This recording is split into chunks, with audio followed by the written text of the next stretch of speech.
calling back. We're going to try to give her a call again, and then she just added another phone number to the 13-year-old grandson who's possibly with the daughter. Step out with this. 2412.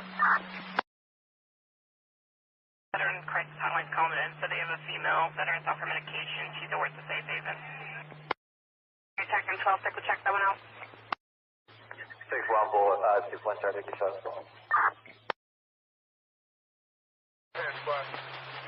Office still stands for talk? No.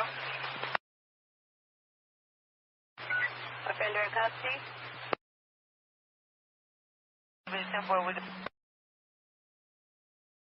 Thanks. Anyone else close? Wait till you result. Let me know. Come first number. 10-4.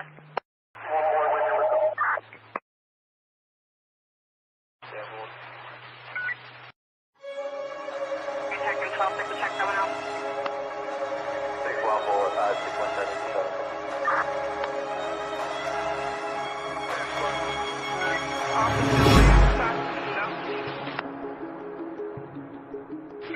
Offender in custody?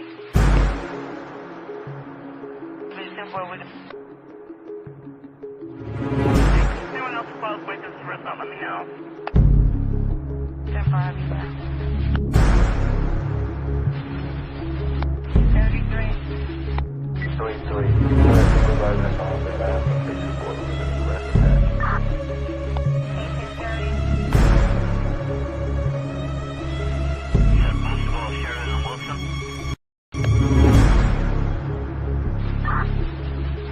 Come first number. 10-4. Miss Wilson? 37-4.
Good evening. Thank you all for showing up. Thank you, Yolie, for joining, and prayers out there that it doesn't come your way. Yes, All of that stuff out there with riots. the riots and stuff. It's getting wild out there. Yeah. Definitely getting wild out there with the riots in Los Angeles. I always get worried that when these things happen, because I hope they don't mess with the court or do things to the court in downtown, because then it just messes everything up for my cases. Last thing I need is for them to burn down the court because they're burning things. I know, it's wild. I mean, you're just seeing it unfold on the whatever channel you're watching, and it's just like, wow. They're sending in troops now. The National Guard was called in. Yeah, supplies, bringing it in on helicopters and stuff. Ammunition. Yeah, it's crazy. But yeah, I was talking some documents over with Rosie. If you want to check out that show, that was a link. I went and hung out on her channel for a little while. And I'm excited to have Yolie on tonight. Anytime there's these documents, I love hearing what you have to say. First, I want to ask you what you think about the decision that the judge made when it comes to the media. The media availability. I think it's a huge win for journalists, independent journalists like we are. Yeah, and he's going to have he's going to have a spot for local media, which I think is good because they're more objective than mainstream. Well, it's it's kind of like this, like their argument was that they're going to report the truth more. They're going to not be biased and things like that. And so I was kind of confused by that because that's the whole reason why I did this coffee cup thing. Yeah. Whenever they zoomed in on Kohberger in those hearings in the beginning, I would have to do this to cover the zoom-ins on Kohberger because I wanted to show the judge, like, look, because of how important it is to be televised. And it's like, look, if they don't want to follow the rules, at least we will. I'm surprised he's only leaving one spot for Latah County, Yolie. I figured 2 or 3, like just one. Yeah. That's going to create a lot of internal... Well, it'll also be live streamed, I hope. Right, but I mean, when it comes to the, maybe some of the stuff that the cameras won't have access to, I imagine kind of like what they did in Delphi, like certain things, were kind of semi-hidden, I guess is a good way to put it. But only one spot. I was like, wow, there's going to be so many of those local news agencies up there fighting over that one spot. I Yeah. can, and they deserve to have at least 3 or 4, even if the courtroom's small. That's just me, because these people live in those communities. They're not only reporting on the news, but they actually had to go home and wonder if 2 blocks away, like it was that close to them. So I think I don't know, I'm surprised with that, but Well, it's a small town, and maybe he just decided that one reporter was enough from the local. I mean, I don't know. Hopefully, I mean, is it set in stone? Is it? Oh, well. Can he, like, later on go, you know what? Because they deserve it more than any of us, the local news reporters. I mean, you know what I mean? Yeah, he has discretion to do that. I hope so. If he would have more discretion. I mean, he could exercise his discretion more if somebody brought a motion, somebody from the press brought a motion to get more people in there. Yeah. But he could still do it on his own. I mean, I think they deserve it before any of us do, because they had, they had to live with the fear of it being in their backyard. I mean, and you had to report on it. So I think, I think they have the most interest when it comes to being able to be there in person. But it's nice to know, because this whole time I was worried. I'm like, why am I going to try and go to this trial in person if when it comes to it, I might not even be able to go. Like, I might not even be allowed. But when I heard what Judge Hippler ruled, I was like, yes, I can shoot for the goal to make it there to report live from Idaho. But you got to do it fast. You got to reserve your seat.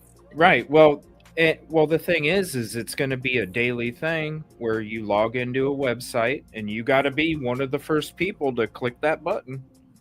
And you know what? I'm the guy that always gets the sneak peeks. You don't think I can sneak in a seat number, Yolie? I'll get in there, trust me. Well, that's what got me watching your show. When I had my dog, I would walk around. It was really slow because it was post-COVID and things were starting to get back into running again. And I remember seeing the coffee cup. You were using the coffee cup, and I thought, oh, good, he's abiding by the orders. And then I started watching your channel more. Yeah. So you used to, stream in the evenings, or even during the day, sometimes. And so that's what got me watching your show, because people just don't respect the court's orders. I mean, whether you like it or not, okay, you just don't go violating an order. Like, right. And how Court TV really was pushing the buttons in the beginning. They were zooming. It got to a point where I was watching this most of the time than I was watching the court hearing, because of how much they were zooming in on him. It was nuts, and I'm just like, they're going to mess up forever. His crotch. Remember that? Yeah. It was like, whoa. Yeah. And you would see other people streaming the court hearing, and they're just rolling with it. And I'm like, look, I want to, if he ever comes across my channel, I want him to be like, kind of like what you said. Wow, this dude's actually abiding by the court's wishes. And that's what it's about, because it was impressive, because not too many people, especially YouTubers, would, they don't necessarily go by the rules, or they don't think to, because they're not mainstream media. But that was a good coffee cup thing that you had. It's the only thing I could think of. I'm like, I don't know what to do. I can't cover the whole screen, because you still need to be able to see Ann and the judge and things like that. So it was just something. I'm like, hey, I got to do something, because it was important. I didn't want anything to get affected when it came to this. I knew from the very beginning I had the OJ trial vibes from the very beginning, just based off all the stuff that we had already dug into. And it was like, this is way too important for the world not to be able to see. The world has to be able to see this trial. It's so important. It really is, on so many different levels, not only for the future, but also for, the transparency of everything that's taken place. Because to sit there and act like there's not bad apples where there isn't supposed to be. I mean, look at all the cases that we talk about and how many times there's corruption involved.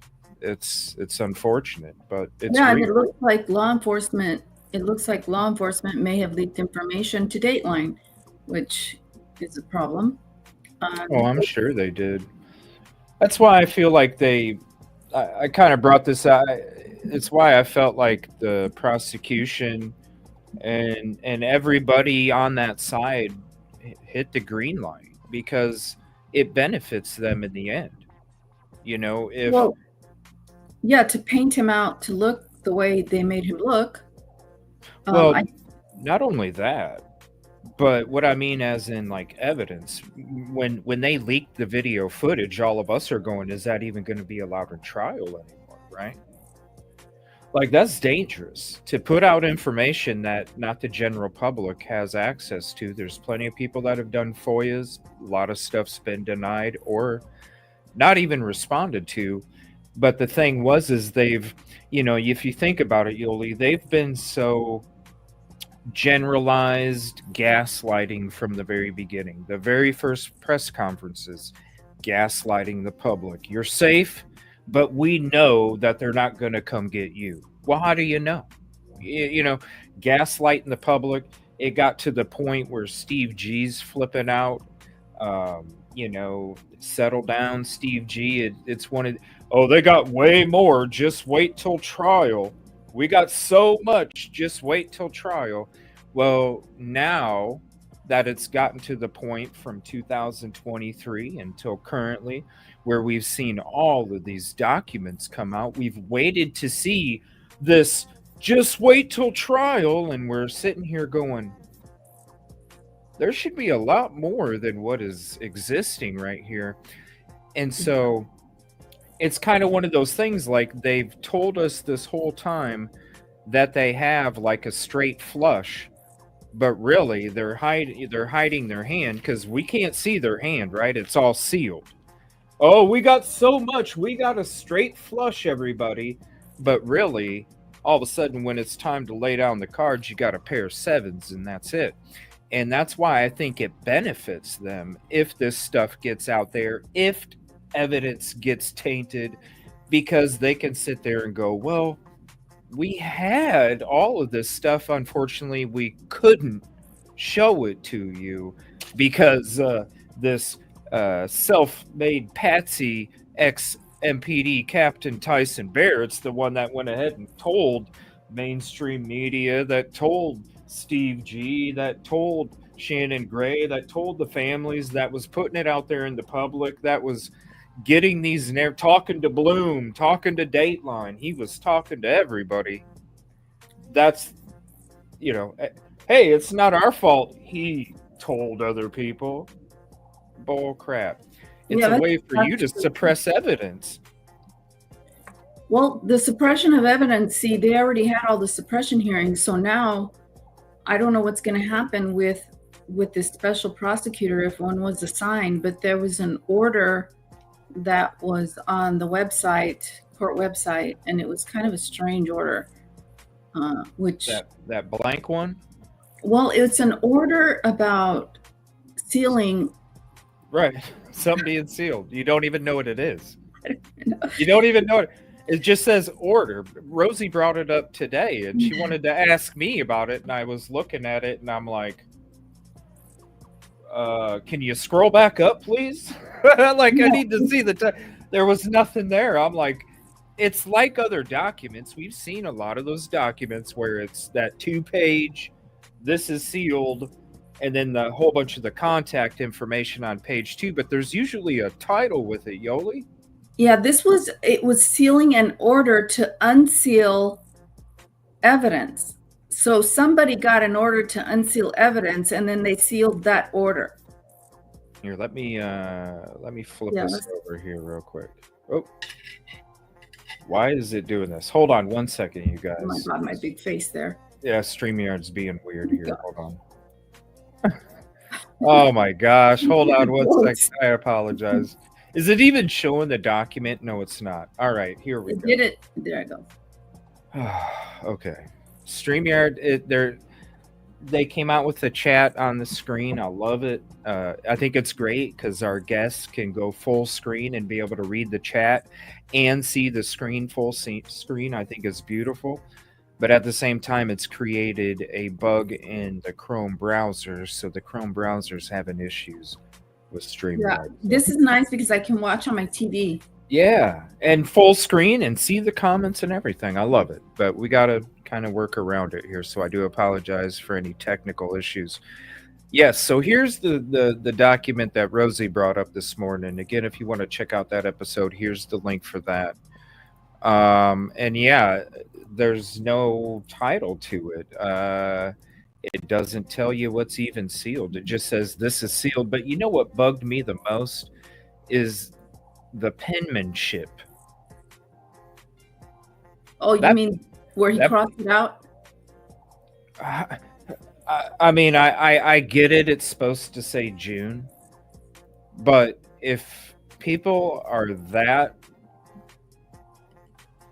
if people are that lackadaisical about something as small as that, what stopped you from getting a little dab of white out and making it legible? I mean, this is maybe it's just me. No, but you're right. But because, okay, so if this wasn't a high profile case, I would say, yeah, okay. Sometimes judges do that. Okay. But since this is such a high profile case, yes, you would think that they would want to take more care. But judges do that all the time. And sometimes when you submit an order, you have already the date that you want, and the judge picks a different date, so they'll cross it out and put a different date. But this is it's lazy. You can say it. Yeah. It's lazy. It's very lazy. Like, you didn't even take your time to make it legible. Like, I know I got chicken scratch for handwriting. Like, I do. I know that. Sometimes I can't even read what I wrote 30 minutes ago. I'm like, what the fuck did I do? Right? I get it. But when it comes to something important, I make it legible. Yeah, so somebody got an order to get access to sealed records. So we don't know who that is, but it was recent. It was June 5th. So I don't know who it was. It makes me wonder if a special prosecutor was assigned, but I would think that we would know if a special prosecutor was assigned. Well, I think they were. I think they want to get to the bottom of it. I honestly think, I mean, Shane Bishop's got the list, and I already know who's on the list. It's Tyson Barrett. It's Dollinger. Dollinger's got to be on the list. I mean, Barrett. Yeah, Barrett was Fry's protege. Yeah, the prosecution and the defense submitted their list of everybody who had access to the evidence. So I don't know. Maybe it is a special prosecutor, and they're getting access to the sealed records to see if anything was tampered with. I mean, I have no idea. They have to. Yeah, listen. If it was me, I'd want to know who the hell did something before we start a trial, because I want to have a special conference with them and be like, listen, don't F around. Yeah. Like, don't F around. I think it's all deliberate, though, Yolie. I really do. That's why I think, because it's a way for if something gets tossed before trial, or if something happens during trial where there's a mistrial because of something like this that takes place, I could definitely see the prosecution going, sorry. I mean, if you would have been able to see the evidence, just like they've said this whole time, if you would have been able to see it, It's not just wait for trial. Oh, we got so much, just wait for trial. It'll end up being, oh, we got so much. Sorry, we couldn't show you in trial. They don't care. When you look at the codes that are there that they cite to, it involves a grand jury evidence. Like, I think it involves what was presented to the grand jury. So if a special prosecutor was assigned to investigate this, they might want to look at evidence that was presented to the grand jury to see if it was tampered with. But I'm guessing at this point. I have no idea because we don't know. I mean, it's sealed. Well, the Brady Giglio, I'm just going to be honest, and I've said this before. You know, the Brady Giglio, I was hearing from the very beginning that it had to do with an officer that manipulated evidence in a previous trial, and they got found out. And that just goes along with what you just said, doesn't it? Yeah, it does. Yeah. And you know, I just, okay, so I ran this by somebody who likes true crime but isn't following this case much. And when I told her the whole story, and this is not me, this is her, she said, "Oh my God, the police must be." Oh gosh. She said, "Oh my gosh, the police must be involved." And that was her saying that based on what I told her. So I don't know. Whoa, okay, sorry. StreamYard messed up there. Say that again one more time. What happened? Yeah, so I talked to somebody who does follow true crime, but she's not following this case per se. She's following, like she was following that the case where the guy went on a date and he chopped her up or whatever. Oh yeah, Sade Robinson. Yes. And so she follows those types, and but she hasn't been following the Koberger case very well. And I told her some of the facts because she thought the roommates were scared and blah blah blah. And then I told her about the text. I told her about everything. And after I told her everything, she said, "Oh my God, I think the police are involved." And I was like, "What?" Like Well, with the leak or the crime itself. The crime itself. The crime itself. She said she was going to watch the Dateline episode because she didn't watch it. Mm-hmm. I told her to go to your Twitch. Yeah, if anybody hasn't, because I know that there's still people that haven't been able to. Here is the link for, where is that? Here's the link for the Twitch. I got the watch party link somewhere. I'll have to find it. I apologize. Yeah, so you know, there's a lot of theories in that of what could have happened and who's involved, but that isn't anybody's fault. It's because things are sealed. So, you know, you can't complain. And I mean, the reason why, the whole purpose of the gag order was so that Brian could get a fair trial, right? But it's now turned into the opposite effect, where the gag order is making it out to be so that Brian can't get a fair trial because people are speculating, and they're complaining about people speculating. But what else? I mean, it's sealed, and then you get information that you were told in the beginning, and you get information later that contradicts that. Well, people are going to be suspicious. Mm-hmm. It's like the one of the victims' ID cards in a box that was at Koberger's family's residence, or how he had Murphy's dog hair in his apartment. Different things like that. You know, that's why when they wanted to argue to the judge about how they're the ones that are going to report fair and unbiased, it's like, what are you talking about? You guys started off manipulating and twisting everything for views and clicks. That's why everybody quit watching mainstream media, started watching YouTube, because we were actually going to report it with the real, not some kind of twisted upstairs boardroom, you got to say this, not this kind of thing. And then when they showed you what they were doing in the initial court hearings, when they were zooming in on Kohberger, and then what Dateline just did, I'm sorry. I don't know how they could even come to the conclusion that they could even argue that they're going to report more fair than what we would as independent journalists. You know, when it comes to the grand jury, what if it was because Bethany Funk's statement in Brett Payne's Exhibit PCA, Exhibit A PCA is a lie because Ethan and Xana weren't back at 1:45 a.m.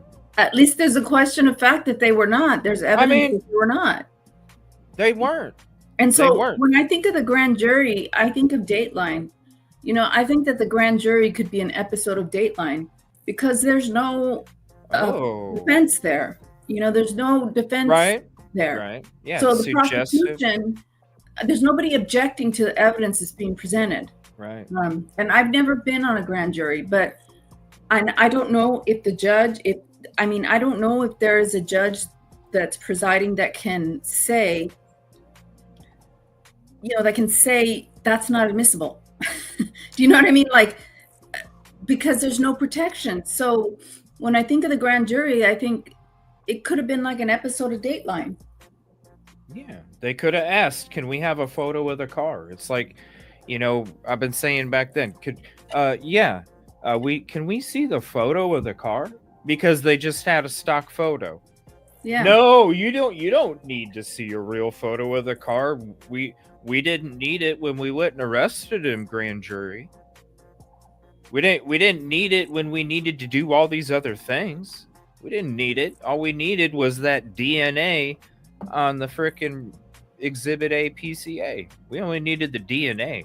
And because we got denied multiple times before we had the DNA. That's the only reason they got it. And actually, it seemed like the DNA that was talked about in the grand jury was a little bit skewed because they talked about it in terms of the Idaho lab, which had made some adjustments, and they agreed in court that the DNA under Maddie's fingernails excluded Brian Kohberger. But because the lab had some measures that were specific to that lab, it said it was inconclusive.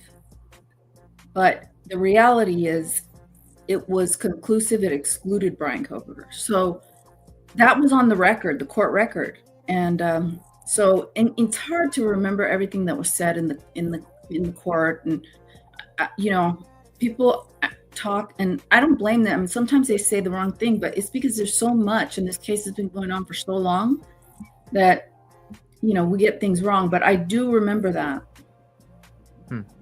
Yeah, it's, you know, when it comes to the, you know, exculpatory type evidence, that's why when it comes to, you know, like with these recent court documents about Bethany, you know, Nevada saying, hey, Idaho sent a subpoena, Nevada agreed to it, and Nevada said, yeah, you can go, Bethany. I really feel like that's why she moved to Nevada, Yolie. I really do. Because you were living by Canada, and then you moved close to Mexico. Hello. That's the only thing you could do with a subpoena, right? Is the only thing you can do is just be really far away and say, I can't do it because I'm so far away. That's the only way you're going to get out of it. You know?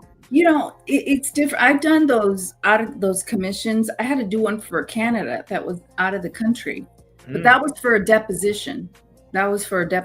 So I had to go to Canada to take the deposition. But when it comes to the trial, every state has their own rules, and I don't know. And I just know you have to get an out-of-state commission from the judge in Idaho so that it can be accepted in the court where the person lives, the jurisdiction where the person lives. And usually they are. And so one of the documents I sent you is a scheduling order for I think there's a motion to quash one of the subpoenas. Let me see here.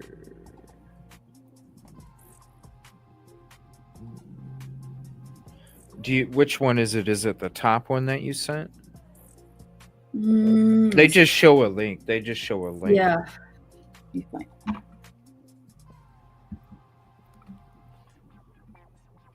It's a figure of speech unit. But she should have to go. I mean, come on. You're one of the two witnesses. And I really feel like she saw a female. Okay, so I'll tell you which one it is.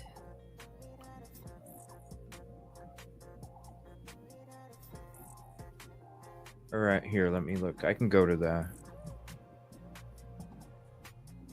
Let's see here. What date was it?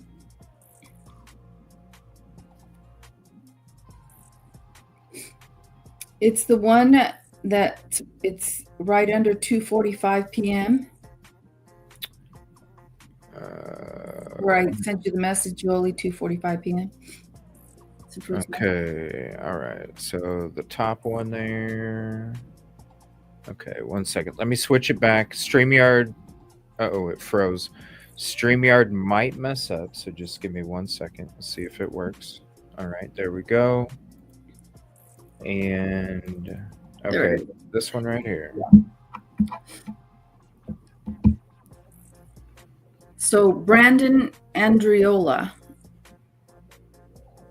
is asking for a hearing.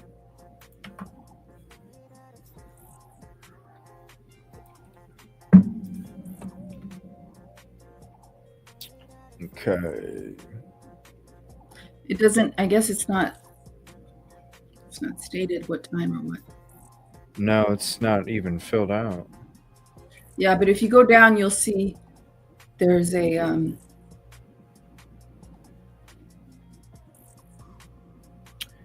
let's see. That's weird. It's not even filled out. Abigail Parnell.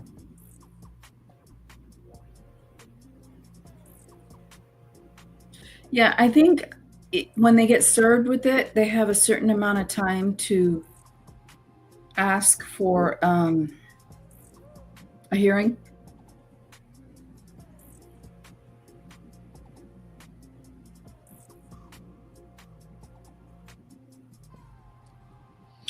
I mean, that's the only people they're going to be able to be as character witnesses, you know?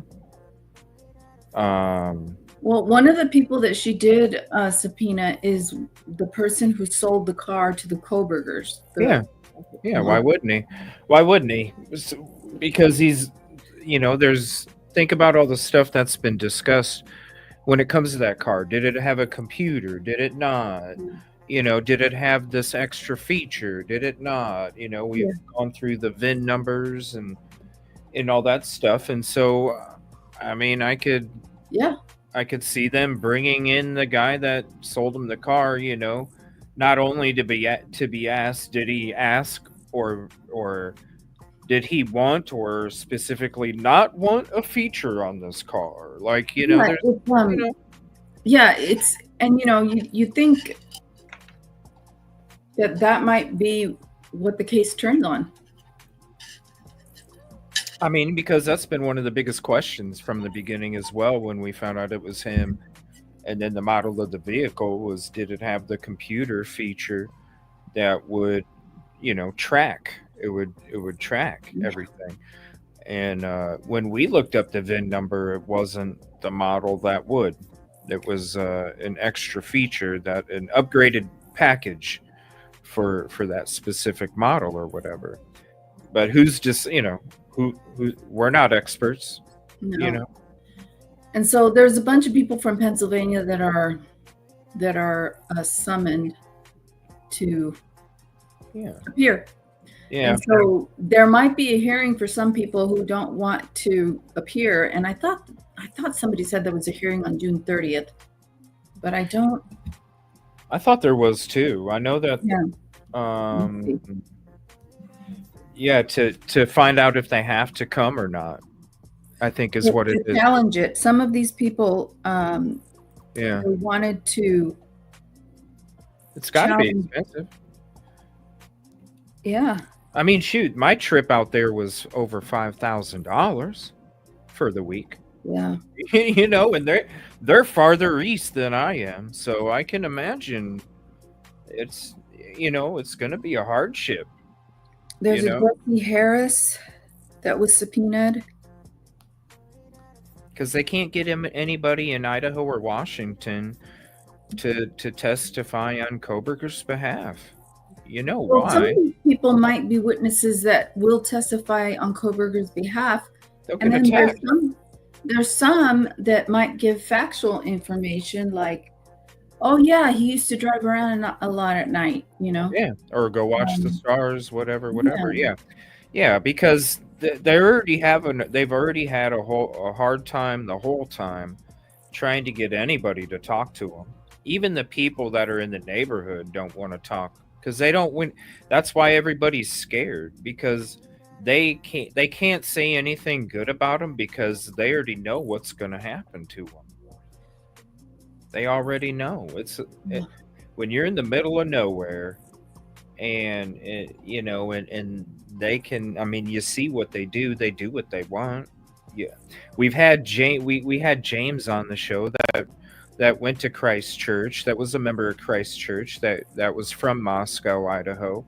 And you hear the stories not only of Moscow, but you hear the stories of Christchurch, and how if you didn't go along to get along, it was a really shitty, brutal life. Yeah. They know that. Yeah. They know that.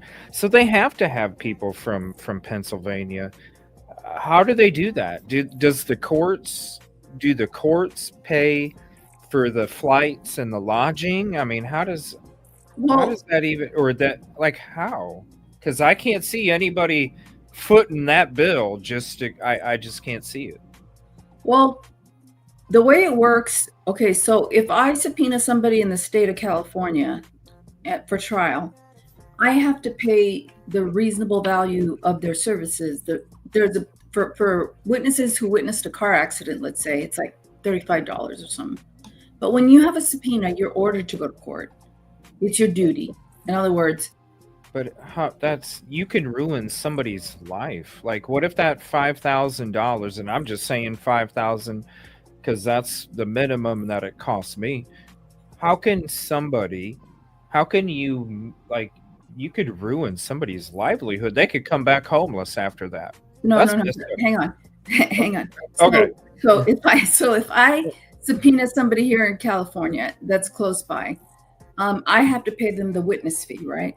Now, if they're a professional, if they're a doctor, like a doctor who treated my client but is not a defendant in the case, but a subsequent treater who's going to talk about her injuries, then I have to pay the reasonable rate for a doctor, whatever kind of doctor he is, because he has to close down his practice and go to court, okay? And so when it comes to out-of-state subpoenas for trial, I believe the person who is subpoenaing them has to make the arrangements. And in this case, it would be the defense. The defense. So the state has to pay for it. No. If the defense is subpoenaing them, the defense has to pay for them. That's my understanding. But there's different rules, okay, for people who live in other states. I don't know what those rules are, like in Washington or Nevada or Pennsylvania. You know, they all have their different rules. So I'm sure there is something that compensates them for going. But if a subpoena is issued for them to go, they have to go. If they don't want to go, then they bring a motion to quash the subpoena. And there's all kinds of reasons why you want to quash a subpoena. It could be that you weren't properly served. It could be that you hardship. And so you have a hearing, but you really have to get an attorney to file a motion to quash. And a lot of people don't know that. And so, I mean, I don't know. it's complicated because it's multi-jurisdictional. It's just like the search warrants. When they were going over the search warrants, it was like, I mean, I don't deal with search warrants, but they're all specific to Washington, Idaho, and Pennsylvania.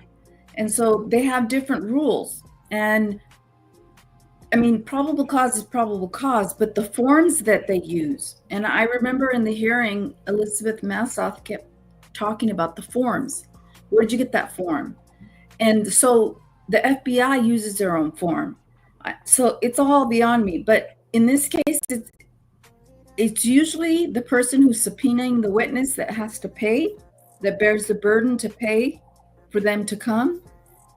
And it's an injustice because if you have a public defender who can't afford it, or if you have an attorney and you can't afford to pay the cost of that witness coming, it's unfortunate. But that's my understanding. It gets complicated. Well, yeah, that's what because the defense is the state is the defense is using the state's money because it's public defense. And so that's why I'm saying, like, does that mean, I mean, thank God it's only a couple days. They fly in, they go to court the next day, they're at court one more day, they fly out the next day, 4 days total. It's not that bad. You're not missing a month of work. You know what I mean? Here's the thing. It's happened to me. It's happened to me where the yeah. trial's going and you have a doctor come, right? You're paying a shitload of money for this doctor to come testify. It's 2:30 in the afternoon. So by the time the break is over, it's 2:45.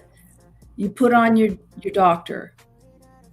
And then they cross-examine him. By that time, it's 4. And he's not done cross-examining. Guess what? He has to come back. And we have to pay him. And that's what makes it so hard, is that the last trial I had, it was like 10 to 12:30, and then 1:30 to 3:30. I mean, how do you get anything done like that? So what I'm saying is that it could be longer, you know, that yeah, of course, could be longer, and it disrupts their lives. So they have to have some kind of compensation. Like, they have to be paid for their trip. Yeah. Even possibly for the loss of work that they have to take. But see, I don't know what all the rules are for all these out-of-state subpoenas and what they compensate them for and what they don't. I mean, somebody could get screwed. They could have a subpoena where they have to go and they might pay for their trip, but where do they stay? Right.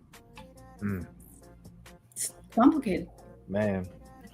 Yeah, it's got to be tough, you know, especially. And that's why there were some people that were putting out that there was defamation lawsuits and stuff. And it was like, if you just read the documents, they're called material witnesses. Well, if you look, there's one in the Washington. I think I sent you a screenshot if you want to show that one.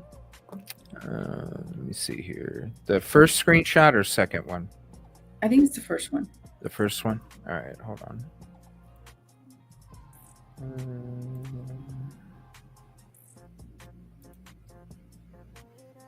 Let's see, I gotta switch this. Hold on, I gotta.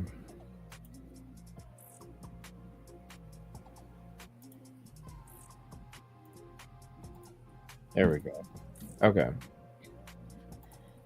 Yeah, if you go up to the top. Okay. This is the Washington one. And even though it says State of Idaho versus Brian Kohberger, if you go down, this is sorry. The other one? This is for Bethany Funk originally in Nevada. Let me find the one. Because remember, she was subpoenaed. Yeah, because that's why I made a video about it. If anybody hasn't seen it, I brought it up again on Rosie's show this morning, when it comes to what because when Batanti's affidavit came out in the spring of 2023, and they were discussing Bethany Funk, and she had her own experience that none of the other roommates could have, and it was exculpatory evidence to Brian Kohberger. That's when I came to the conclusion back then that it was because she saw a female. Because that's the only thing that it's pitch black. How are you going to know if it's this person or that person if it's a guy? But if it's a girl, well, then you don't have to, you can see the reflection and not see a face and be like, yeah, that's not Brian Kohberger.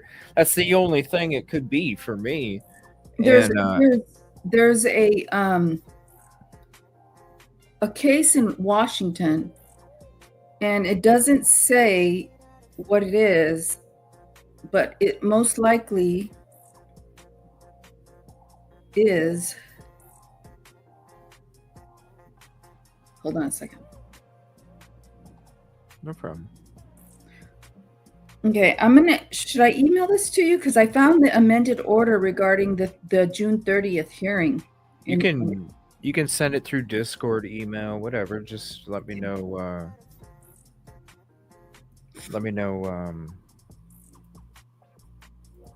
Where you're sending it, and then I'll just pull it up. Yeah, that too, Backwoods. Like, she even mentioned like a girl in all black. But yeah, that's why, like, back in 2023, I'm like sitting there going, they can't have the DNA profile of somebody else, just like this alternate perp. I want to ask you this, Yolie, because I brought this up earlier today too, when it comes to the alternate perp. The alternate perp, when it comes to the evidence that, on the 18th, when they have the court hearing discussing the proof and the evidence of the alternate perpetrator, this could be the proof, could it not? The fact that Bethany made a statement that she saw a female leaving the scene of the crime, could that be considered the proof for the alternate perp? They have to have, I mean, to me, that person that would create reasonable. So here's the deal. What you're talking about, Bethany Funk seeing a woman, that would create reasonable doubt. But when you have the defense of alternate suspect, you actually have to have a name that goes with it. And the actual link and proof to show that they're an alternate suspect. So, yeah. How do they even, through a tip? Well, like that. Okay, so let's say you had someone tell somebody that so-and-so did it. Or let's say you have someone confess to somebody that they did it. Okay. And there's a name to it. Then you call that person that heard it. And then you call the person that allegedly said that they did it. Right. But you have to have a name to it. That's what the standard is. You can't just name anybody. You can't just say, oh, it was a woman. That can't be an alternate suspect. But a woman, if Bethany saw a woman, that could create reasonable doubt as to who did it.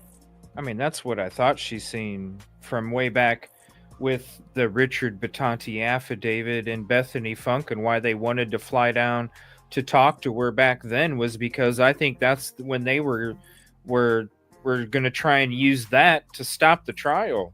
Now, like, the other way they could get an alternate suspect is if Ann Taylor tested the material that was on the stairwell, the DNA material, that blood that was on the stairwell, and the DNA material that was on the glove. If they tested it and it came back to somebody in CODIS. But I don't know how that works. I don't know if she would have access to that, if she would have access to CODIS, if she would be able to do her own analysis on it. Well, they said it didn't qualify. Right. They said it didn't qualify. So the state could say... But Payne didn't say it didn't qualify. The evidence is because whatever Thompson says in court that it didn't qualify, that's not evidence. He's just talking out of his behind. He's not. What?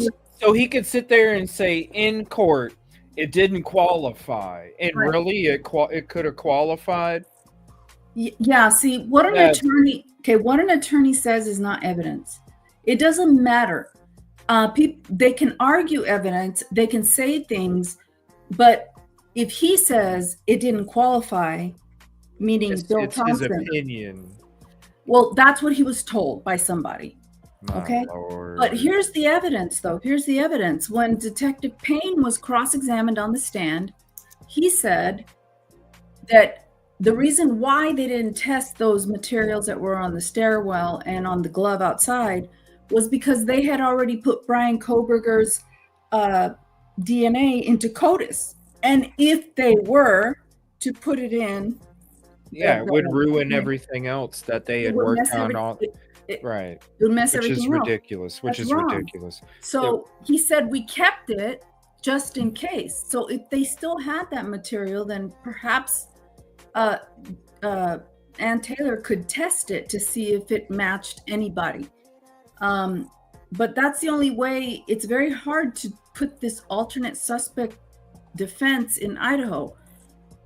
That's from what I understand. But your theory about Bethany seeing a female, that wouldn't qualify as an alternate suspect, but because we don't know who that female is. So well, I mean, that was an extension of it, but mainly it was about the Battanti affidavit and her having her own experience other than any of the other roommates that couldn't be duplicated.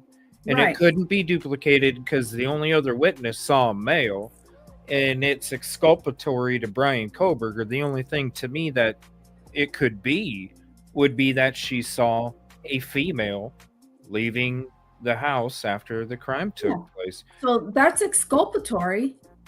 It's exculpatory, and it could cause reasonable doubt, but it doesn't create an alternate suspect because we don't know who that person is. Right.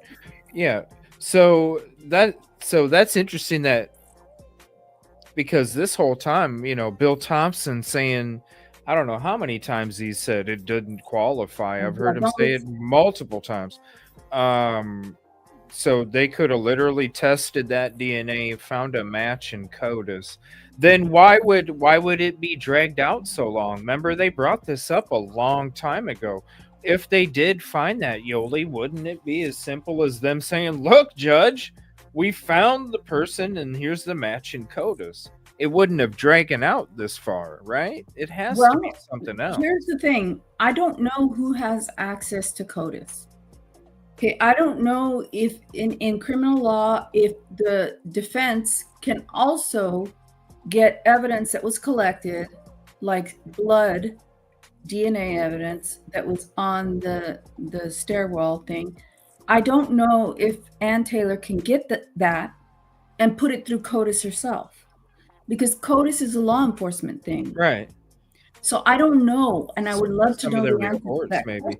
Yeah. Well, she's got a lot of friends that that is their thing with the DNA, and it could have literally been off of reports that that they tested the information and then they based it off of reports that they got from the state, and that's where they found their match, maybe.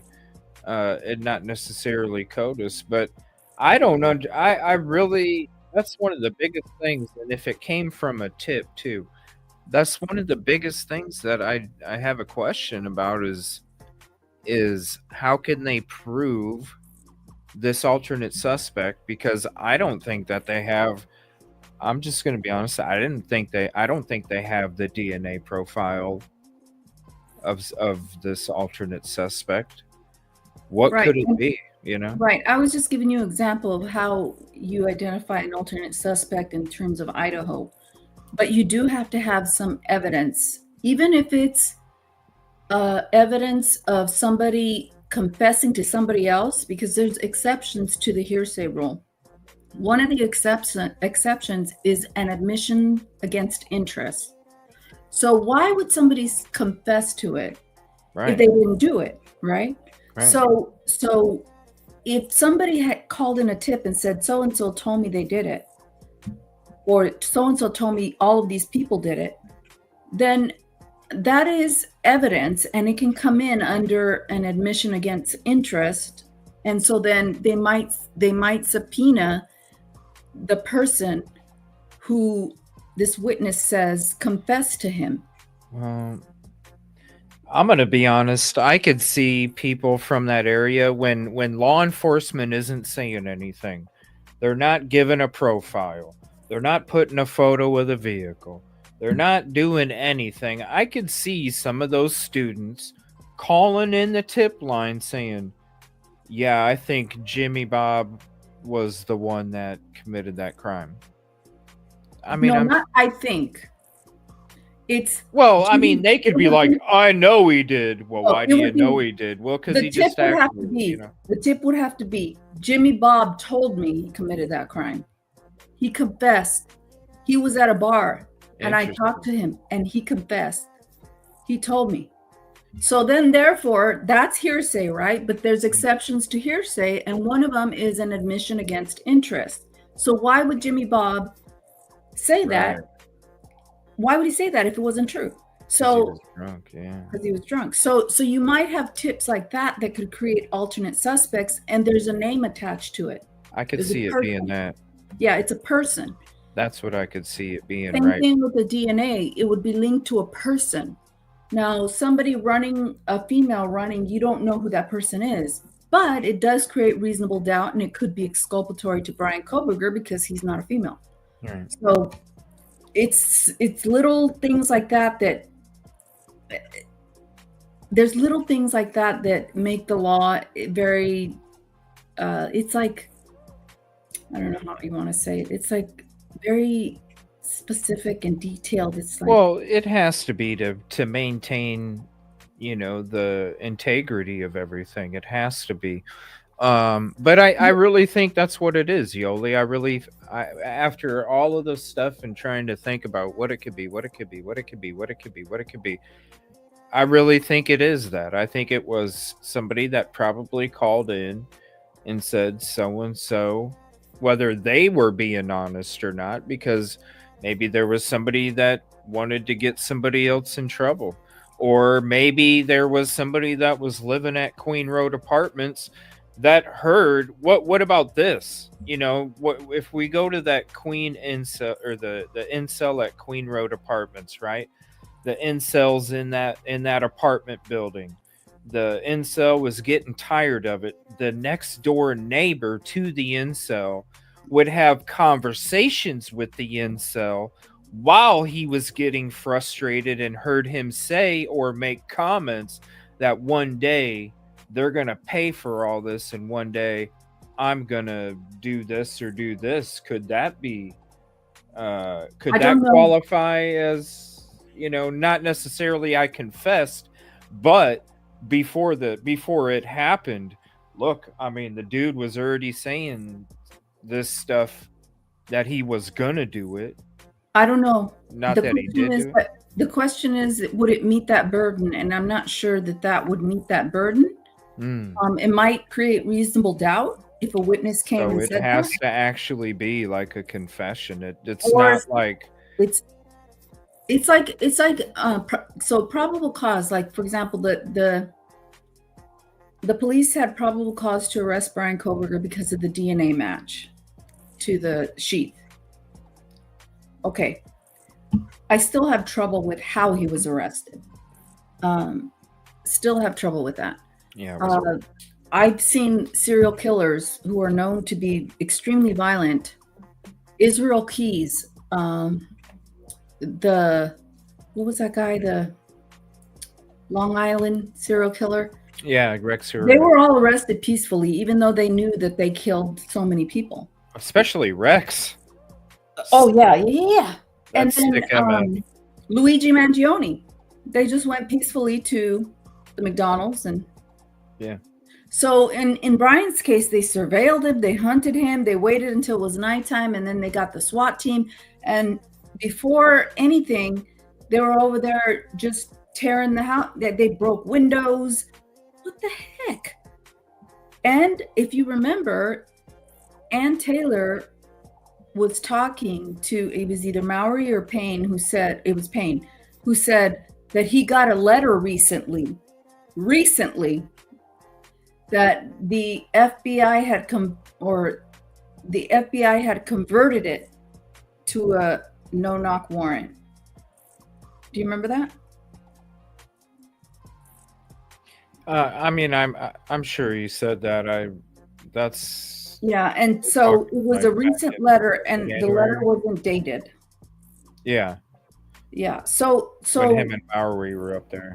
Yeah. So I think it's hard to prove an alternate suspect in Idaho, that based on what I've seen, but it's not that difficult to create reasonable doubt. Well, no, I mean, look at Lucy. Lucy knows. Especially with what is so I mean, even the evidence that we're seeing in these court documents is suggestive. Oh, the whole case, the whole case to me screams reasonable doubt. Yeah. I mean, it just screams it. I'm not saying that Bryan Kohberger may not have been there, like in the area. I'm not saying that Bryan Kohberger might not have had something to do with it, unknowingly drove somebody there. I don't know. But there's reasonable doubt that he's the one who actually committed the whole thing.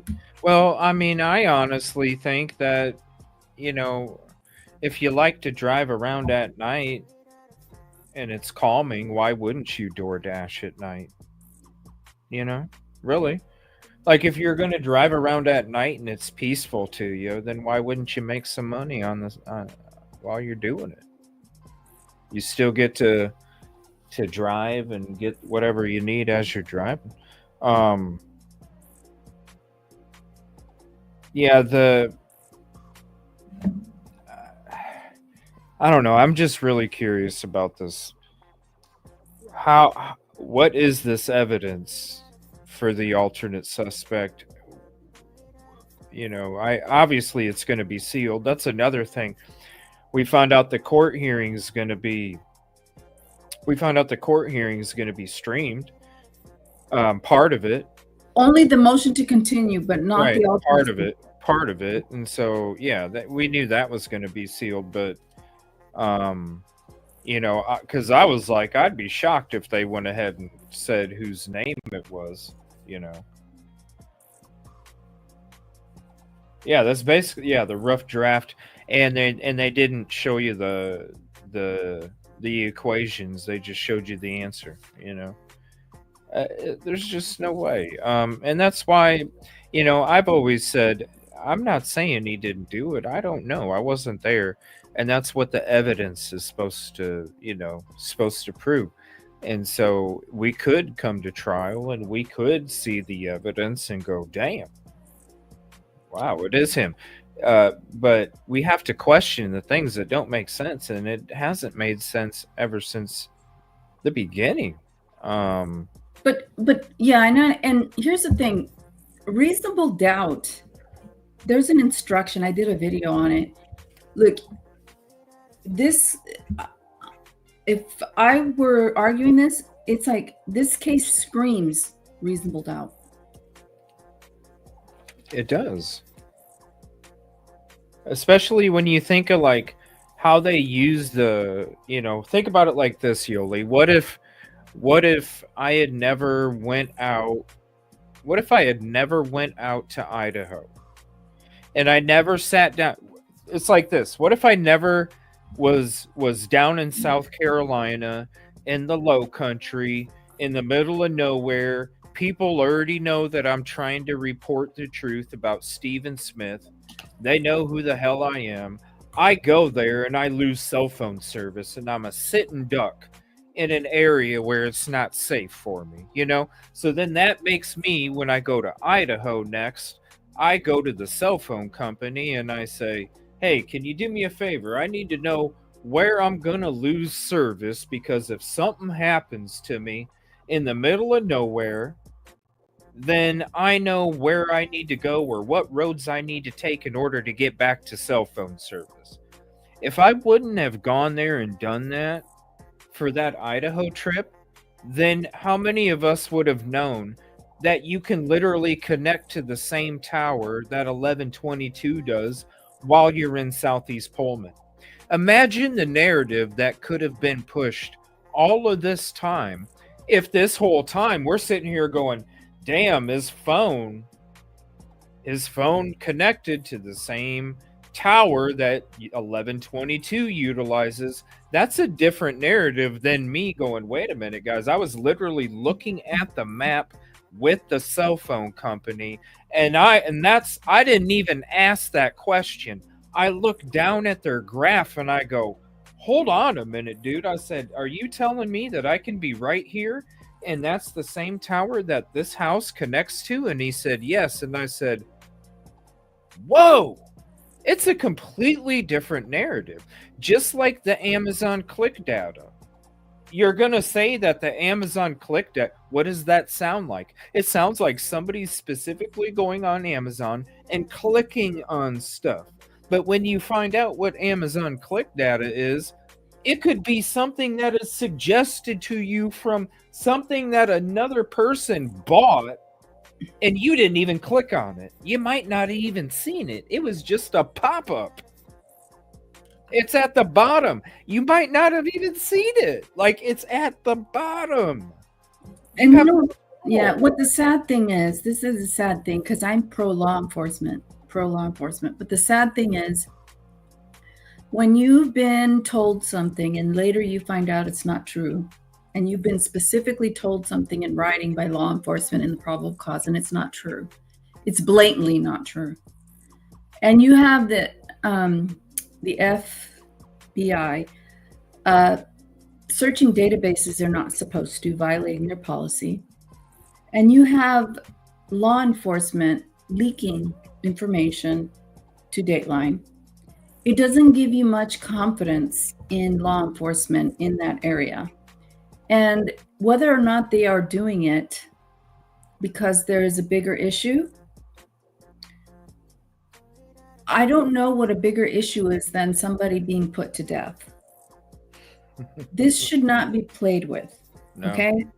Whatever financial interest, whatever interest law enforcement may have for deceiving the public, it can't override someone's life.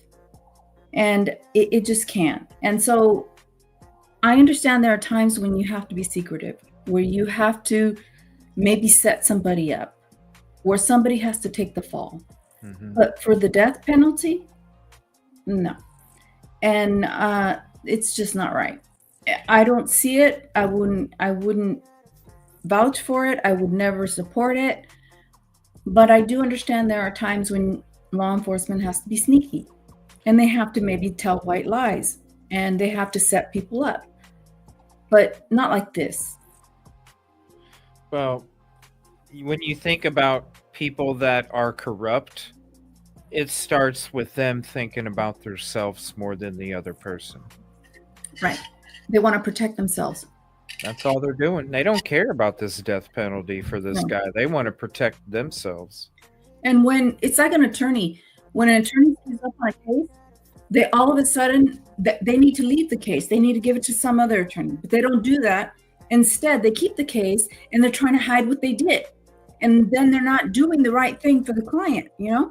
Yeah. And it's like, no, just you messed up, tell a client you messed up and tell them to go to another attorney.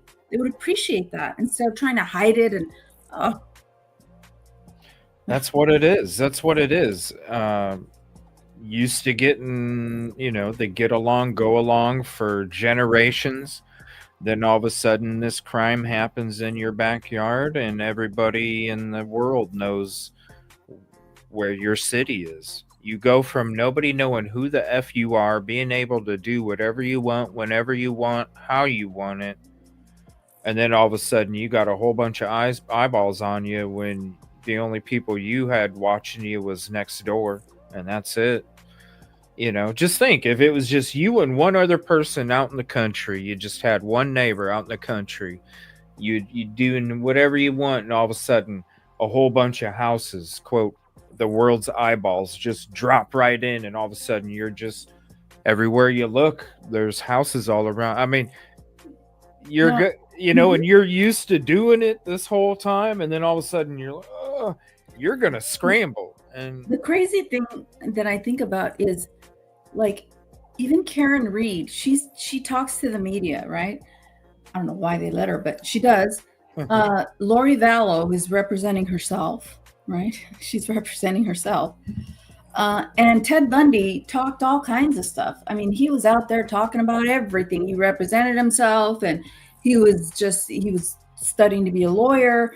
And, you know, then you have the BTK unaliver that told the judge his whole story and why he did it. And he was talking and talking where the judge was just like, what?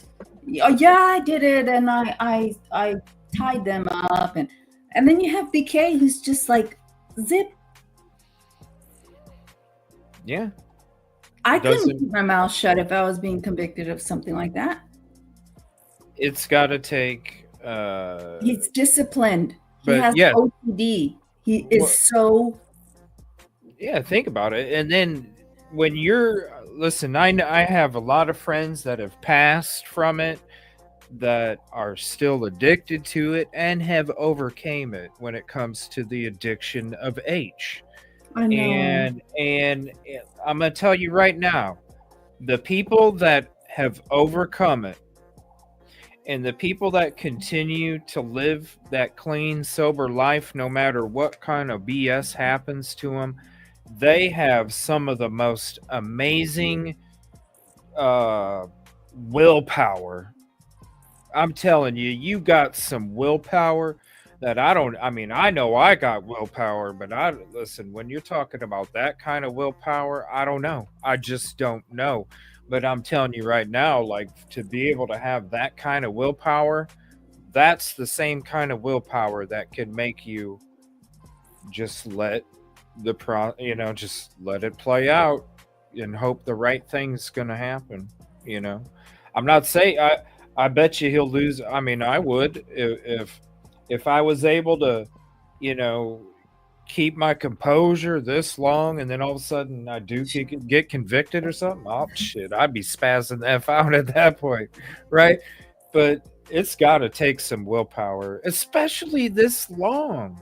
The dude's been in jail for 2.5 years. I mean, I see him, and this is why I thought that the motion regarding the autism and whatever else, OCD and the motor coordination, I thought the motion for autism, I thought, oh shoot, I don't know how that's going to fly, because he sat there and he just sits there. I mean, he's like a robot almost, and no emotion. I mean, yeah, he's just flat. And I think to myself, yeah, okay, so he doesn't emote. He's awkward. He can, he doesn't. He has a poker face. I mean, he obviously can't read the atmosphere too well, because if you're asking the guy that just hit you with the busted in your house, so you're asking him, talking about going to coffee. I mean, well, that's so I thought of that, CJ. What? I did. I thought of that, and I thought, that could be something that an awkward person would say, but that could also be something chilling. What do you mean? What? What? Well, whoa, hold on. What? Like? Yeah, that could be also like an SK. It can be some Anthony Hopkins crap, like right. Like some. I don't think it was twisted, sadistic, like. But I don't think it was. Let's have some coffee sometime, and I'll tell you what really happened. Something. What? Something. You know what? No, I don't even think that. No, wait. I don't even think that that's what it was. I just think. Okay. No, but when I thought about it, I thought, because I look at both sides. I'm not looking at one side. I have to look at both sides. And when I look at the other side, I think to myself, okay, he's autistic. He probably knows that he was in the area and he's a suspect, right? or he probably knows that, and he's interested in crime, and he's interested that he's involved in this, and his whole mind is like, yeah, I'd like to pick your brain, I'd like to have coffee with you one time, because in his mind he thinks, I'm going to get off. I mean, they just have to do this for procedure, right? Yeah. But on the other hand, I was thinking about it, and I looked at the other side, and I thought, wow, that could be chilling. If but You're gonna give some people some nightmares tonight. No. I don't think. But look, I'm trying to look at both sides. Like he had a Joker face asking, "Hey, you want to go get some coffee?" But if he hadn't been okay, I said it from the very beginning. I'm sorry, from the very beginning, the phone call when I called you, I nailed it, didn't I? I told you. And I told you. So I know. But some people might think that it's chilling that he said that. It's kind of like gives you these heebie-jeebies. Well, it is. They were using that from the beginning to like make, kind of like argue what you're saying. You know what I mean? Like he was. No, he has.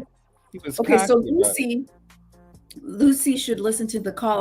The very first call I had, everybody was frustrated with me because I kept talking about the Kohberger case, and they didn't want to hear it anymore. They were like, "You're obsessed. You need to get help."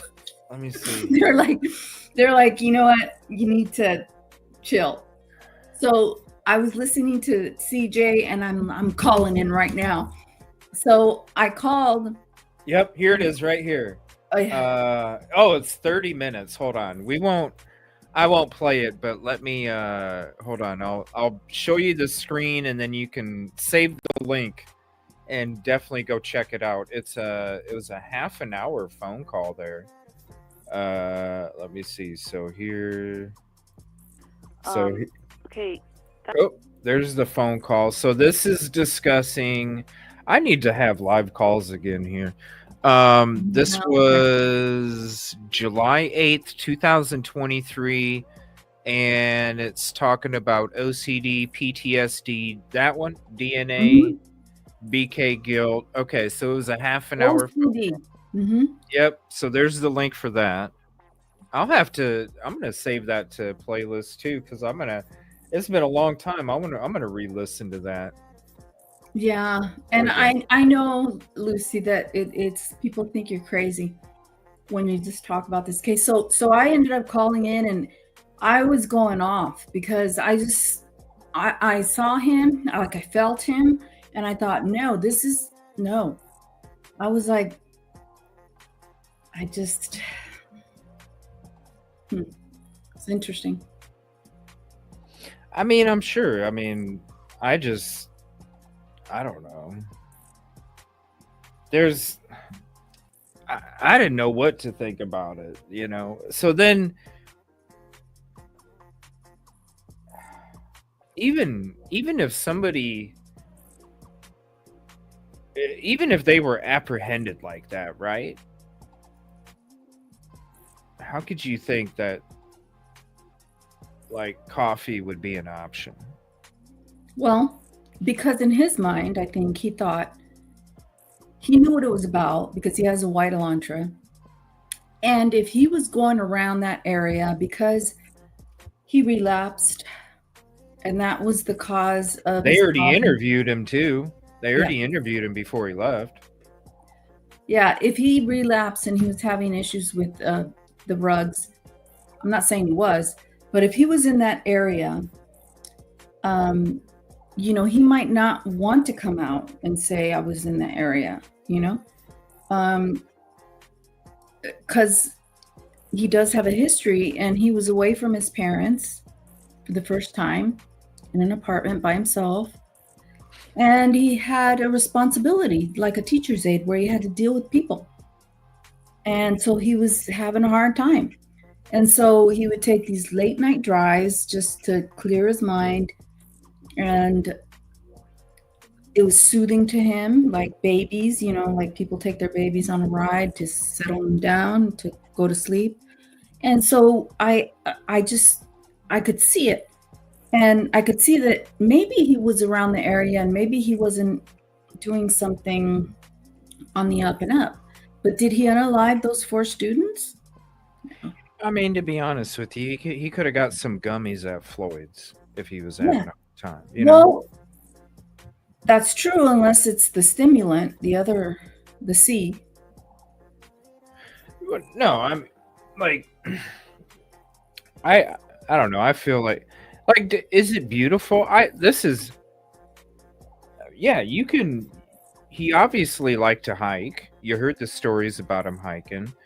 I'm sure. Listen, you're in, just like in Pennsylvania. In Pennsylvania, you're in the Appalachians. You're in higher elevation. You're closer to the frickin' stars. When you have a lot of trees around you and you're on mountains, you're really close and you can see so much. I'm sure when he went out to Washington State and Idaho, you're way up there. You're way up there. Yeah. I mean, I fell in love with it when I was there. I had to talk myself out of wanting to try and move out there because of how beautiful it was. I can imagine. So I think for anybody that is somebody that is about nature, why wouldn't you? But if you're having, I don't know. It's just weird. I'm sure he knew what happened, or because he had the white car, because he has already interviewed before. When it came to like the when it comes to like the whole like coffee thing, though, even if you know what it's about, even if you know that you're guilty or you know that you're not guilty, I just don't. That's one thing that's just, it is odd to me, because I'm just like, how do you, like, even if you got brought down, because who knows, maybe he was thinking they brought him in, they were going to bring him down, take his blood, and find out it wasn't him. Well, that's what I'm saying, because don't you wait to ask for the coffee after it's done? like you don't ask for it when you're in the back seat of the vehicle heading to the clinger. But sometimes, autistic people, they get interested in something, like very interested, and like it supersedes anything that's going on, and so it's like, oh, I know why I'm being arrested, and all of this stuff about breaking into the house kind of goes to the wayside, and he's like, ooh, the SWAT team's here. Like, it's like childlike, like, oh shit, this is interesting. Like, he's not thinking that they just broke into his house, put everybody under gunpoint. I know, and zip-tied him, dude. Zip-tied him. Like, zip-tied him. Okay, talk about deceleration. Okay, no, if you have a dangerous criminal, you are not going to do this to accelerate. They knew he had a Glock gun. Why would they go like that if they knew? It was like they were provoking him, in my opinion. They wanted him, well, in my opinion, it's like they wanted him to snap. They wanted him to break out the gun or do whatever he was going to do. Okay? Yolie, I'm giving you the thumbnail face. Okay. But because otherwise, why not arrest him peacefully when he's the next day when he goes for a jog? Why not? Do you really think that they wanted something to happen to where he became a Lee Harvey? No, I don't know that. Of course, I don't know that. No. I'm not saying but do you think like that? I mean, I wouldn't put it past those cops, not PA, but the people that are directing the frickin', I'm just looking at it objectively, okay? If you look at it objectively, what did they have on him that caused them to think he was so dangerous? Okay. They had his DNA on a knife sheath. That's at the moment when they did that, that's what they had. That's what linked him. Okay. Well, if you look at the Long Island SK, they had some DNA links, right? When they arrested him. Yeah. They could have did the same thing to Kohberger. He likes coffee. You're going to tell me you wouldn't have been able to pick up a coffee cup and... So what they did was they wanted it to be a surprise, and they wanted it to be dramatic, because I think they thought that he would snap. But I don't know that for sure, and I wouldn't want to accuse these officers of doing that, because we don't know what they were told in the first place. They may have been told some horrible things, these people who went there, right? That's what I'm saying. Like, well, I mean, we're entertainment, we're speculative, we're alleged. We're not saying that because, you know, we don't have the documents to prove it, but we have the vibes, and that's what I was wondering about the vibes. I would never accuse these officers of intentionally doing that, but what were they told? Right, that he was a very dangerous individual that could snap at any moment. So then why would you do that? Why would you go in the middle of the night and surprise? I mean, they had eyes on him. He went to his car. What did they find? They found green leafy stuff. They found IDs that we don't know who they're, IDs of people. And they found, what else did they found a knife, and they found a Glock, which they knew was registered to him. So you do this in the middle of the night and surprise when you've already had eyes on him and you know he's up. It's not like he was asleep. The FBI, he went into the garage, yeah. The FBI know that he was up and about. Yeah. He went to his car. And the funny thing is their excuse was that he was gonna destroy evidence. Okay, this was December 29th or December 30th. The unalivings occurred November 13th. Don't you think he would have destroyed evidence a long time ago? Why then? Well, and also, why would you let him?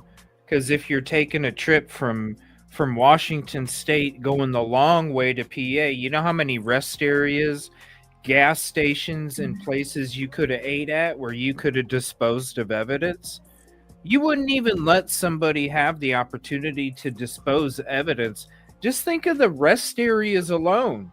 Hey, Dad, I need to go to the bathroom real quick. You toss it in the garbage after you're going to the bathroom, and then you're back on the road. Who's going to check in the middle of Colorado at a rest area? You know, so when he was arrested, he probably thought to himself, this is just procedure. You know, they have to take me in and question me and whatever, you know, because he did talk before he asked for an attorney. He talked about it. But here's the thing. So he was probably interested in it, and it overrided everything that like he was blind to the fact that they just actually broke into his home. And so he asked about coffee. And once he learned that these people were treating him as a suspect, then he asked for an attorney. But I've always had a problem with how he was arrested. And I don't do criminal law. I have no basis to criticize any attorneys that are doing criminal law. But man, I would have made a big deal out of that arrest in Pennsylvania, because they arrested him under the fugitive statute. And he was not a fugitive. He did not know that charges were pending when he took off to Pennsylvania. It was the winter break. He went with his dad. Two cops in Indiana. He was stopped 2 times. He didn't run. He didn't flee. He went to his parents' home. And so that's where he was. He was still employed. So why did they have to do a fugitive arrest warrant? A fugitive from justice? No, the way you do it is kind of like how you do it with the subpoenas, out-of-state arrest warrant. There's no breaking in. I mean, and Lucy knows, because she remembers a hearing where it was either Detective Maury or Payne received an email a couple of days or weeks before the hearing from the FBI saying we turned this into a no-knock warrant because we thought he was destroying evidence. Well, that doesn't fly in my opinion. It doesn't, because if he was going to destroy evidence, he would have done it a long time ago. Yeah, he would have done it before he got home. There wouldn't be any evidence halfway through the trip that would have been in his possession. Yeah, He would have got rid of it right outside if it wasn't before the dad even came. Why would you hold on to that? You know what I'm saying? Why would you hold on to that for another month? It doesn't make before sense. you take the drive? It doesn't. You would get rid of that evidence right away. You're not going to hold on to it for a month to then get rid of it after you make that drive with the evidence in your vehicle. It doesn't make any in terms of the people who were watching him for all these, they were surveilling him. They saw him go to CVS. They saw him jogging. In terms of those people who were watching him, I don't know what they were told, but they knew he was awake. That's the part that gets me. They knew he was awake. Because they were watching him through the scope. Yes. So they busted down the house knowing he was awake. What is that going to do to somebody? Yeah, like, I'm sorry, Kimberly. I gotta time you out because I can't allow you to keep putting in names like that. No, don't say names. With that kind of information, I have to time you out, please. That's why I'm deleting the comments. So, I appreciate you being in here, but at the same time, you can't be putting out a whole bunch of names like that. There's plenty other channels that you can do that. This isn't one of them. That's not what I'm about. You can say a certain person, but I mean, she was already disrespectful a long time ago up there already anyway, but I'm just trying to be peace, positive, and progress here. Yeah. My point is that his arrest, that is my big thing, is his arrest, the way he was arrested, and it's never going to go away from me. Because, they had to have night vision on there too. They had to have been able to watch him. I mean, I'm just going to be honest with you. There's equipment that you can see people inside buildings. You know what I mean? Like, it's not a secret. There's equipment where you can see heat signatures penetrated through walls, and you can see it. I guarantee that it's not like they were waiting for him to get up. What it was is, I wouldn't be surprised if that they are the ones that made the call. Like, you had Payne sitting in the truck watching the drone. I can guarantee that drone had infrared on it. I can guarantee you that drone was flying around by the windows looking inside. I guarantee you Brett Payne was probably the one that said, "You guys, I think he's destroying evidence." Like, those guys ain't gonna sit there and go, "I think he's destroying evidence," because they don't know the case. They're just there. They'll follow orders, and so I don't want to disparage anybody, because they put their life on the line all the time. These people that go out there and do this, and no, it's the people that were above, because just like their search warrant, we're only doing this because of what Idaho gave us. They're expecting Idaho to have the knowledge, and so they're going to just like the buddy system, they're taking that back seat and letting them be the primary, because they are the primary. So they're going to have the primary decision making. They're going to follow through, as in they're being correct with the integrity, but they also have the protection of, listen, this is their command. Yeah, and I don't see anything wrong with what Pennsylvania did at all. I really feel like they were directed. Well, yeah, I mean, and even if it's somebody, when I think about it, it's bigger than we know. I know that, but believe me, I don't know why this case has garnered so much attention and why people have like me, who I'm a civil attorney, I do medical malpractice. What the hell am I doing? But I've always had an interest in true crime. And like I said, I follow this, and this other lady that I talked to, she follows true crime too, but she hadn't followed this case. And when I told her how he was arrested, she was confused. I said, this is how he was arrested. And she's like, why? Yeah. Did they, the first thing she said was, did they suspect that his father was involved in this? That's crazy. That's a question, especially with how they were talking about, even how Bloom was talking about how his dad knew on the trip back. His dad knew before he came out there. His dad came out there to save his son. I mean, who knows what was put out there? Yeah. You try and pin it as much as you can.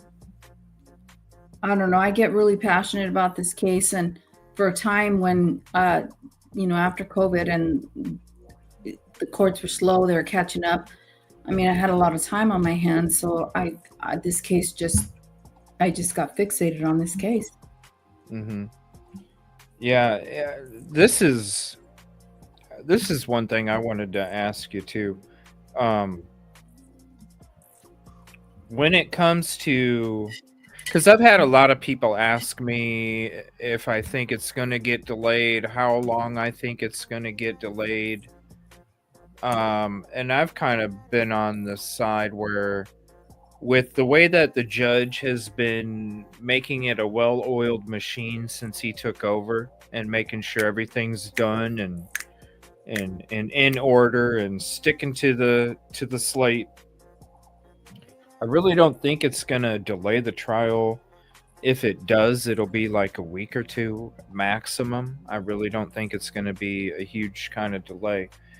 But what I think can happen is with, especially with what Dateline did at the end, if he is convicted, I can see them coming back and saying, look, we had evidence that was leaked to the general public that was not meant for them before the jury was even picked, which that tainted everybody in the jury, and my client did not get a fair trial. What do you think about that? Do you think it's going to get delayed? How long it might get delayed? Do you think it's more of an appeal thing in the end if he gets convicted, or it'll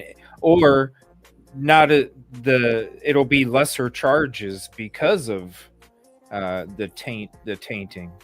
I'm not sure. Yeah. And I know that, okay, so I did a show with Andrew Myers, and he was a reporter back in the day before he became an attorney.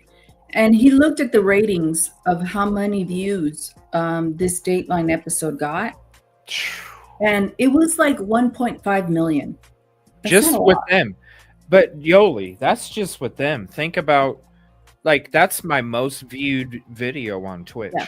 So here's the thing. And I always say this because I have been involved in cases that are high publicity.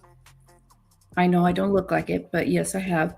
And when you pick a jury, it's the attorney's job to make sure that this juror, did you see the Dateline episode? Yes. After watching the Dateline episode, do you believe that Bryan Kohberger is guilty? Yes. Okay, that's a problem. But if they say, I don't know, then you say, could you be fair and impartial and listen to the evidence that is coming from the witness stand? Because that's all they have to listen to is what's coming on the witness stand. Yes. Okay, that's it. That's the burden. And so some people might say yes just to be on the jury, that they could be fair and impartial. Yeah. But that's think about the OJ trial. But that's where you got to look at them. Like, CJ, you'd probably be a good jury consultant because when you're asking these questions and you're asking the jury, do you think you could be fair and impartial, even though you watched that Dateline episode and you saw certain things? Yes, I think I could. but you got to feel them. Like, is this person truthful, or is this? Yeah, I'd smell the hot dog steak. Yeah, yeah. Do you Next. smell, Next. out? So that's why people have jury consultants sometimes. But I mean, like, it's an art. It's not a skill. It's an art. You either have it or you don't when you pick a jury. And the people who don't have it, they hire jury consultants. That's just what you do. But you can sort of tell and feel like, is this person going to be fair? And it's up to the attorney. And unfortunately, people get it wrong. Attorneys get it wrong. They think this person's going to be fair and they're not. But what else can you do? There's nothing you can do. And I mean, you think about how high profile of a case this is. How many, my gosh, this has got to be one of the most social media televised. I mean, just the coverage that it has gotten, the length of time that this has taken place. It's got to be one of the most, if not the most. And every jury member, you might as well just say they're tainted. They are. I mean, regardless of a Dateline, that's the thing. You can't judge the analytics off of one source anymore. Right, but you know what? There are people who are not following this case. Of course there is, but what I'm saying is, like, what's bigger, this case or Idaho 4? Idaho 4, like, Idaho 4 is one of the biggest ones. Not that everybody watches it, but there's a lot of people that follow this and have, not only because of what took place, but also because of the length of time. There's people that are coming in just into the case now that are trying to catch up from everything else. And when it comes to that specific area too, yeah, I mean, they're gonna be. But attorneys, there should be a class where attorneys have to deal with how they pick a jury in light of bad media. There should be a class about that. How do you deal with that? And the way I think you deal with that is, if you don't have good intuition, you hire a jury consultant. But not every defendant has the money to do that, right? And that's the unfairness of it all. I'll do it for free, and oh my God, I'll do it for free, Ann Taylor.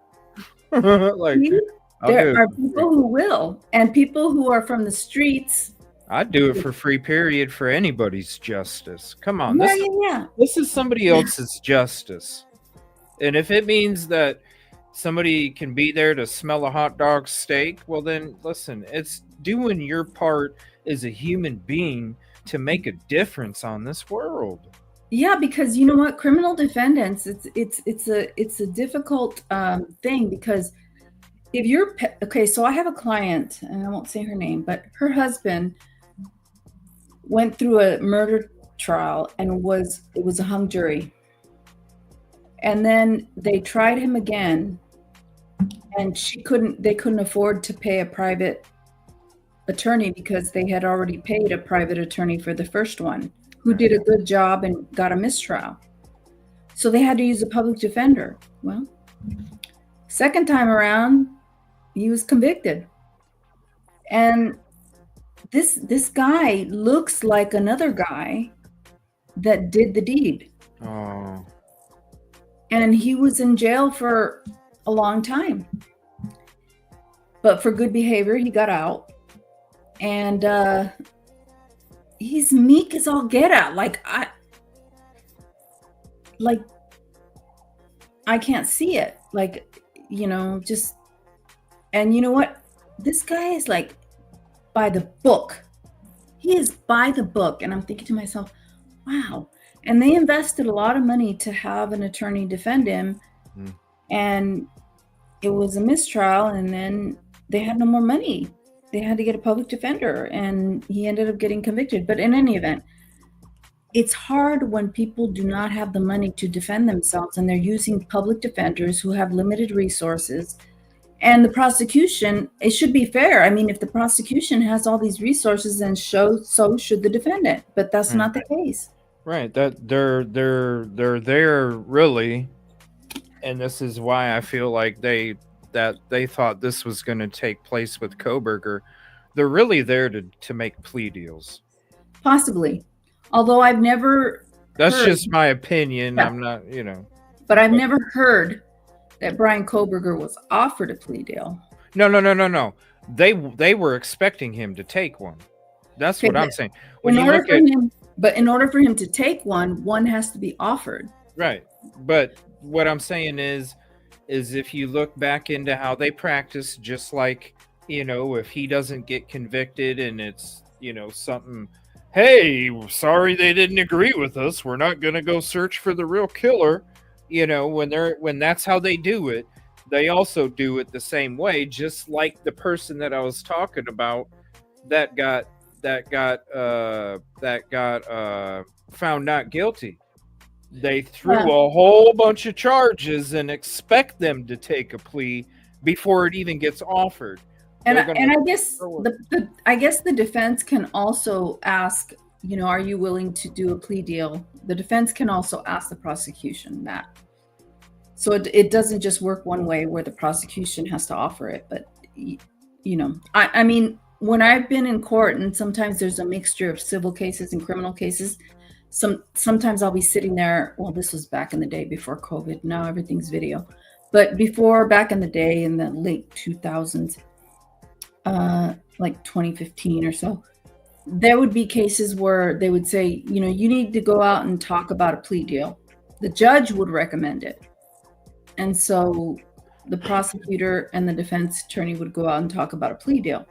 So I guess it can come from the judge, it can come from defense counsel, it can come from the prosecutor, but it's maybe they thought he would take a plea deal. Oh, that's what they expect everybody to do.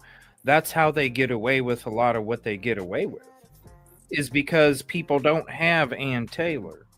People have that public defender. I know.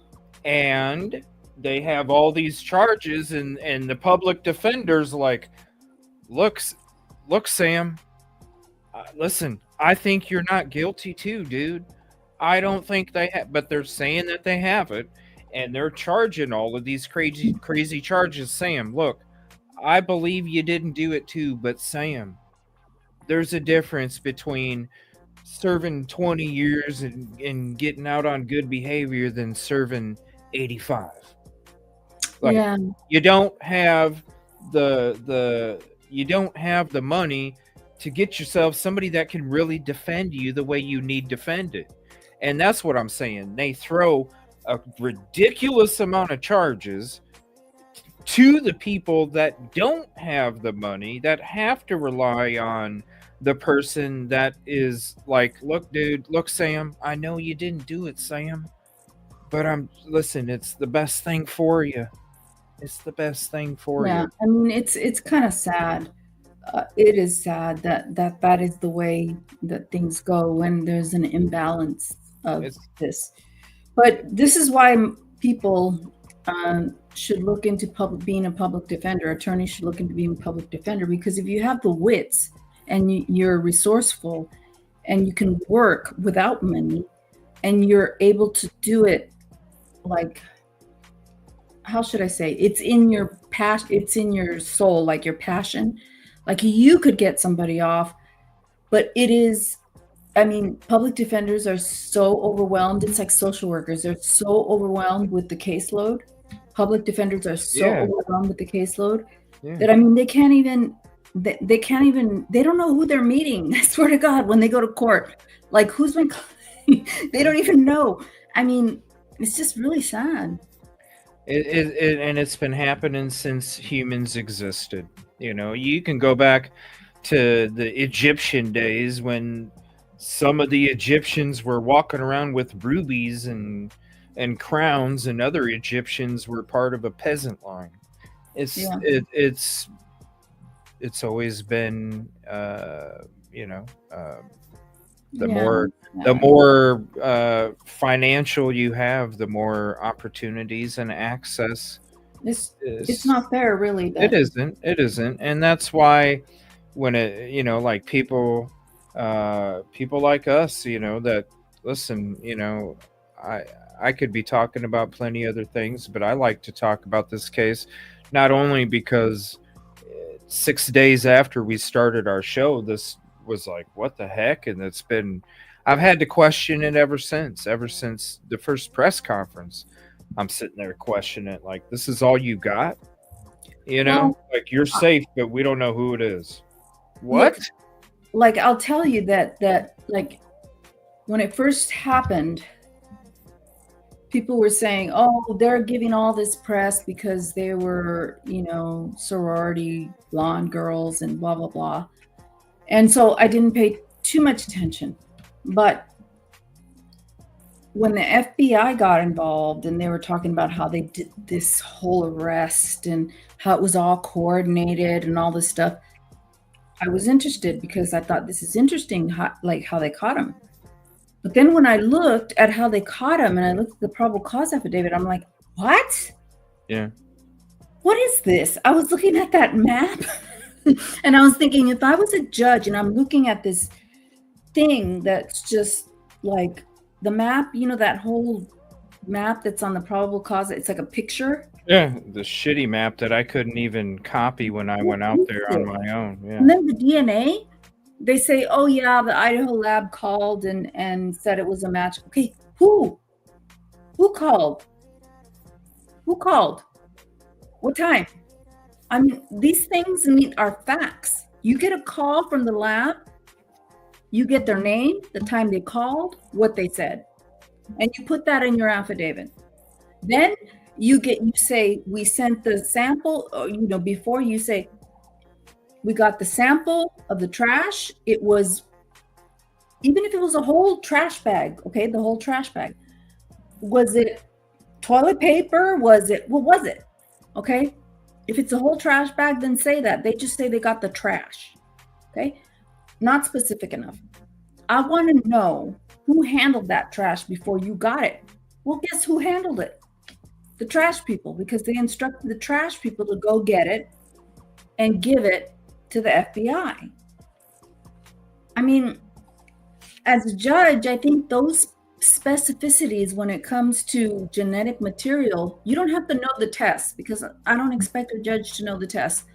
But the who, what, when, how, with regarding how it was transferred and how they got it, who they talked to at the lab when they found that there was some kind of match. I mean, those things need to be in there. It's my opinion. But, you know, judges hear DNA and they think they can't question it. I mean, they're not scientists. For probable cause reasons, no. It's to me, and I've kind of kept these, I don't know why, the first press conferences, the first 3 of them, you know, when we watched the first one live on my show, like I said, my show was only a week old at the time, 6 days. Then the crime took place. We covered the first press conference. I remember from the first press conference, I'm going, how can they tell the community that they don't even know who did, you know? And then we watched the second one, and then as each one went on, I kept getting louder. The second press conference came, and I'm like, they were just saying the same stuff on the last one. And then the third one came, and I started getting real upset, like, this is some BS, man. Why are they not answering these questions?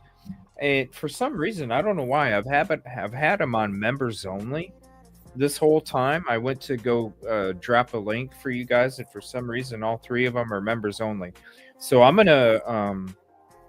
gonna switch those to regular for the public, and I'm gonna put out a community post after the show's done, and I'll put the links to each press conference from Moscow PD, so you can literally go back in the day and watch as we're watching the press conference, and it's just from right then, I'm just like, how do you tell people that they're safe and that there's nothing to worry about when you don't even know who, how many, when, where, what direction? Nothing. Yeah. So I didn't analyze that. I didn't analyze that initially because I just didn't. But if I had analyzed that, it probably. Yeah, they're completely different. I mean, I have analyzed it since. I mean, but in the beginning, I didn't look at that. It was when I was impressed because of how it was being presented that this whole coordinated effort came to this guy, and then I realized, like, what the hell? It's like, what does Sue Max says? We got a poop sample off some toilet paper. Exactly. We don't know what kind of substance. Okay. We don't know. And when you don't know something, where you send it to the forensic lab, and the forensic people are supposed to be forensically detailed, they need to document what the hell they got this match to the dad, that somehow Brian Kohberger was the son of Mr. Kohberger, the dad. I don't get it. It's just one little paragraph in the probable cause affidavit, and if I were the judge, I probably would have gave him shit. I probably would have said, well, can you just tell me who you talked to? Like, can you just tell me, like, who reported it, what time you got it? Because there's an issue with bringing, oh my God. I mean, we're talking about evidence, and it was already tainted from the start. So it was already tainted from something like that could cause reasonable doubt, but it wouldn't be an alternate suspect type of thing. But reasonable doubt, yes. Yeah. Tainted evidence, witness statements that don't match. And I remember in the O.J. Simpson case, they were taking out a pair of tennis shoes on a binder, manila folder. Yeah, a binder and a manila folder. Walking out, putting it in the back seat. Not even in a bag, Yolie, in the back seat. You know how many people or criminals might have ridden in that back seat? Oh hair fibers. I mean, yeah. It's ridiculous. That's why I think the same thing's going to happen to this one. We don't know, because it was tainted during the investigation.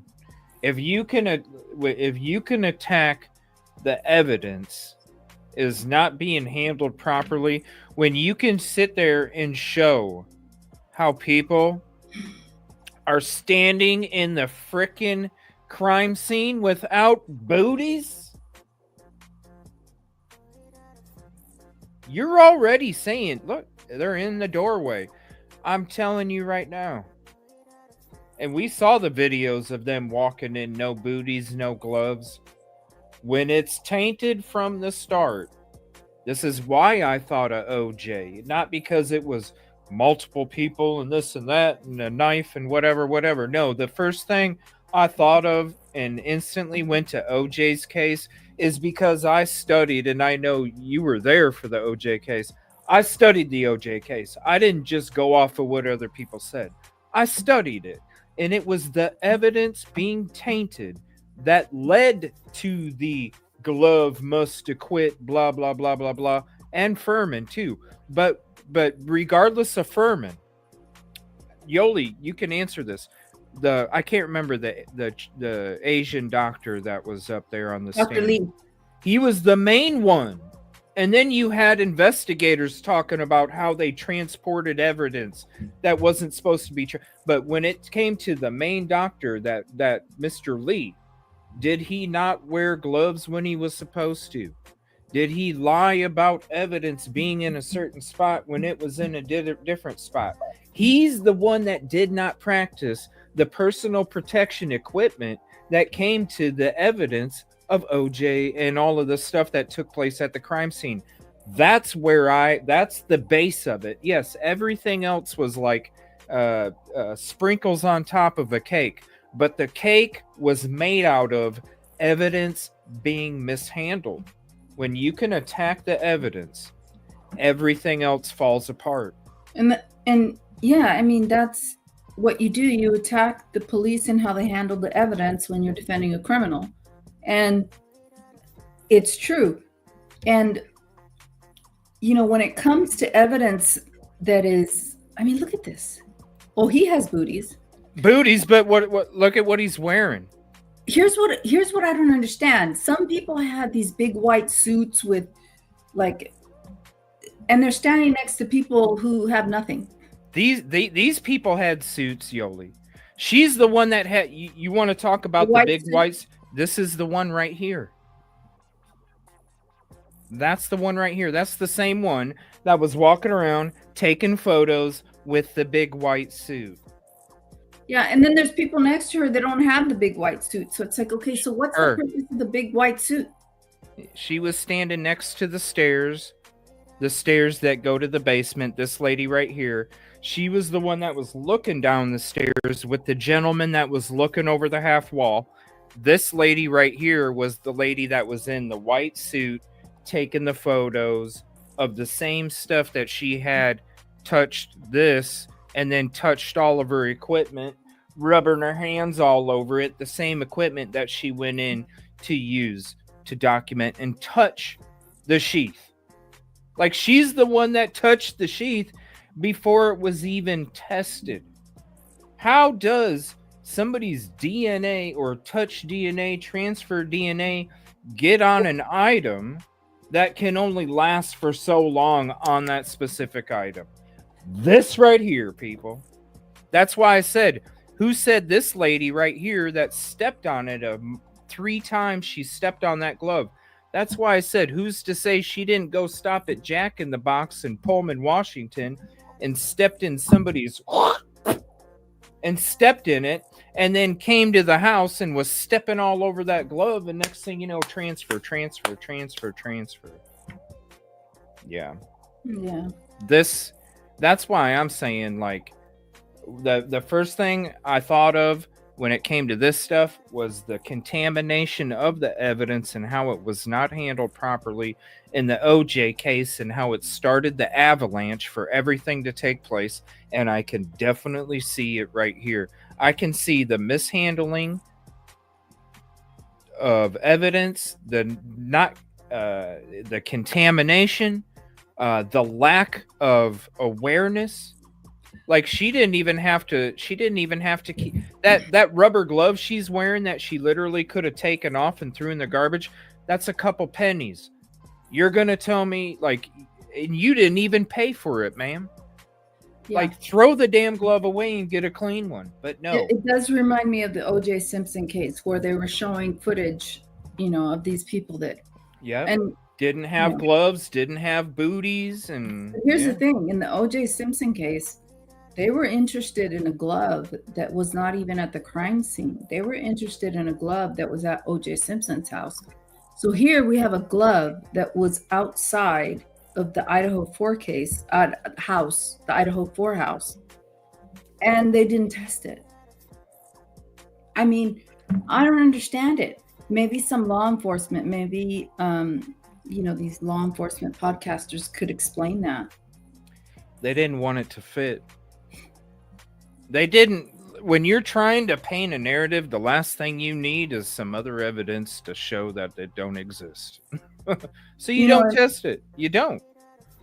But, we still have to be open that there might be something so incriminating that we don't know about that it's going to make us think, ooh, he did do it. That's why we got to wait for trial. Like I said, I have to keep, I wasn't there. Yeah. And I don't have the discovery, but once trial happens, then, because I'm not sitting here saying that the dude's innocent. I'm just questioning the things that need to be questioned. I'm not saying Brian Kohberger didn't commit the crime. Well, he's innocent under the law. I mean, the law says he's innocent until proven guilty, so that's that. But this case has so many. It has so many moving parts, and a lot of the moving parts are sealed. And a lot of people speculate, and a lot of people take these things, they hear these things and they take it as fact, and so it's difficult, because when you have a gag order to have a fair trial, but then people are spewing all this speculation, and then you say the speculation is causing Brian Kohberger to not have a fair trial. Well, it's like, okay, well, the speculation is coming because of the gag order. It makes me think of when Bill Thompson in spring of 2023, Bill Thompson was complaining about the jury questionnaire and how it could be putting out information that the public and then they played his press conference when they arrested him. Share it to all your socials. Talk about it, people. Spread it around. Talk about it. And it's like, but here you're telling everybody to look at it, bro. That's what it reminds me of. It's a shame. I hate to laugh, and I hate to... It's sad. There should not be this much... There should not be this much playroom when it comes to what could exist and what couldn't. Maybe in the very beginning when everything was sealed, but now that it's been 2 years of these court hearings, there's a lot of stuff that's coming out. There should be no reason why there's so many. You can literally type in Idaho 4 and see people talking about so many different options or theories or whatever, and really you can't say that it can exist even if it's 1%, because there's not enough to say that no, it don't exist. And that's the unfortunate part. This amount of time later, and I mean, think about it. How obvious was it that Rex Heuermann was the Long Island serial killer a month after they released the affidavit? I mean, it was pretty damn obvious. But with this, you're sitting here and it's like 2.5 years later, and you're just like, why does it not look like any of these other cases that are out here? And for the life of me, why was he arrested the way he was? And that'll always be my question. Because I just think of the family, like, what the hell were they thinking? I mean, it's an intrusion. But again, like I said, we don't know what these people were told, the people that did do what they did and went into the home the way they did. They were probably told something, and it's not their fault, probably, but there's just too much. It's the smallest dog that barks a lot. Why do they bark a lot? They bark a lot because they want you to think that they're tough. They have to overcompensate. What's the best way to overcompensate? Bark like crazy.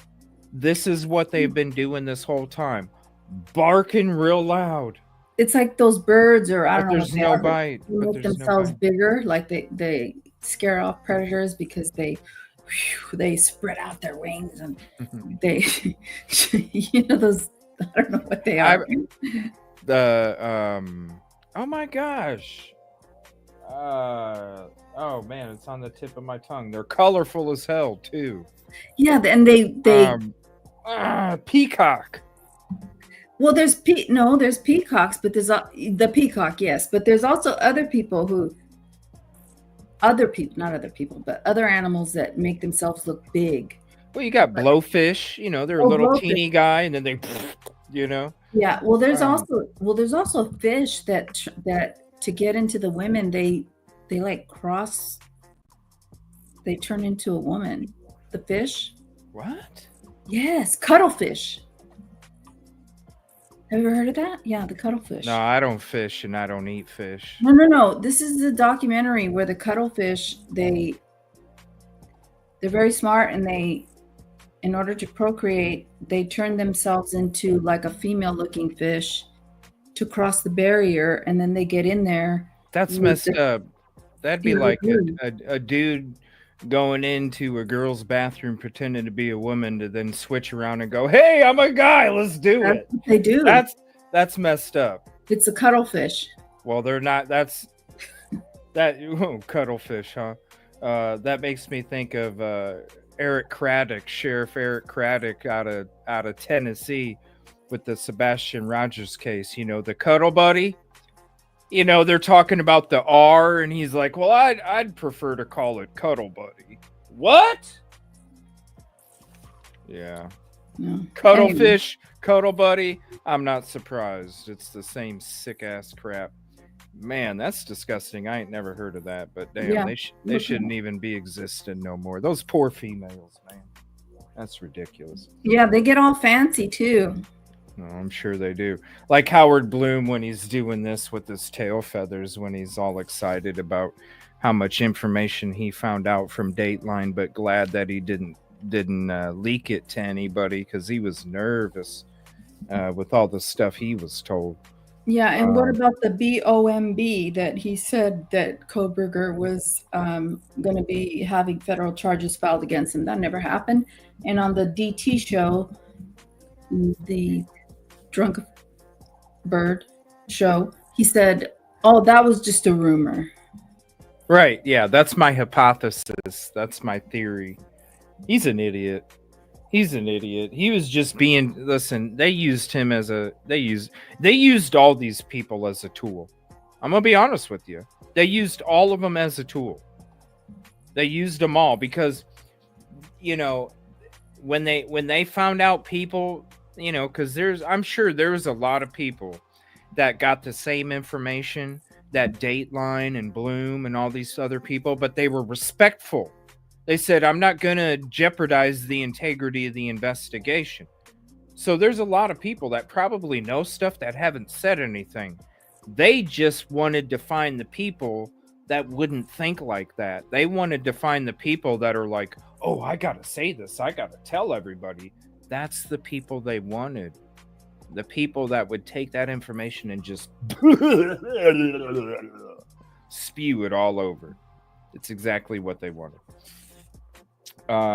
Is there any other documents you want to discuss? Otherwise, let me see the material witnesses, the BF ordering to have her appear, the PA material witnesses. It's obvious he's from PA. They're gonna have people from PA show up as witnesses. That's just an automatic. That's not a surprise. Let me see here. The state's objection to the defense's motion to continue the trial. What did you think about that one? That one, I don't know, because there is some time before the trial, like Dateline happened, and then there is some time that passes before August 11th. So I don't know.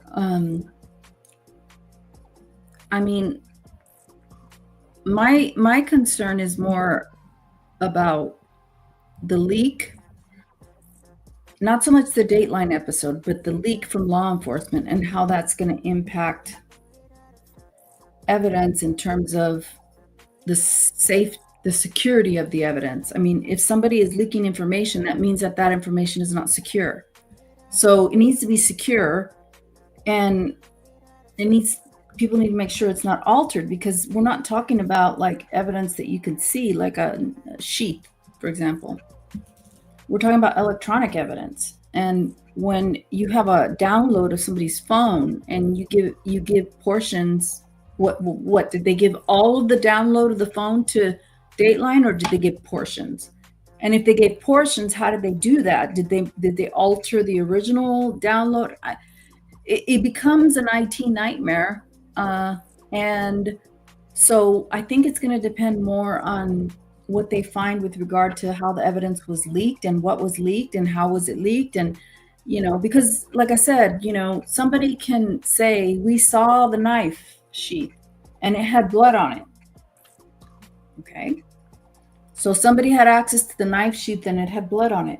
But when you have somebody's data from a phone, that's not something you can see. It's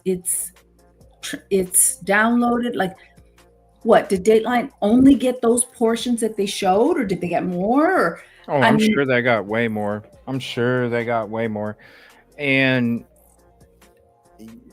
just think about this. The Exhibit A was a living document. How many names had access to that living document? How many names had access to that server that was being shared with multiple agencies, a bunch of different people? Yolie, I go back to the guy whose job it was from the very beginning to be the liaison between the university, the police department, and the victims' families, and he gave them information on a daily basis. And that's who I also think was part of. He's the main leak. Tyson Barrett is the guy at the top of the food. He's at the top of the totem pole. Allegedly. No, you're right.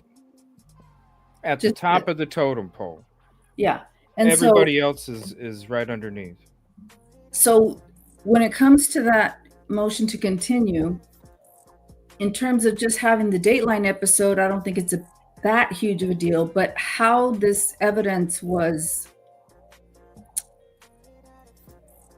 distributed is an issue. And I don't know enough to know, like, when you download someone's phone, like, how do you, like, if you want to extract the pictures, like, how did they do that? Like, I would want to know. Okay, so like so it's basically, so as long as you have the username, the password, and the access, you have to have permission on both sides. Number one, you got to have permission to have access, and also you have to have them allow you to have access. So not only they have to allow you on their end, but you have to have the credentials to sign in. Okay, when he's talking about living document, it could, think about if anybody works in the corporate world, right? And maybe even with your office, Yolie, if you're on a computer at the law office and you're going to click on this folder, it's the public, it's your own server folder.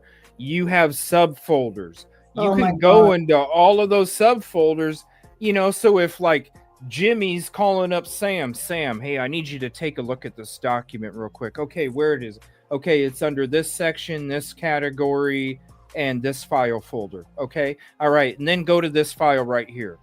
They could literally. I wouldn't be surprised if somebody copied the freaking database onto their own. See, that's the question, and so we don't know. And when it comes to this IT stuff, things can be manipulated and pictures can be manipulated. And so at the end of the day, what I think that order, that strange order that was to seal and order unsealing evidence. Yeah. They sealed that order. They sealed the order unsealing evidence.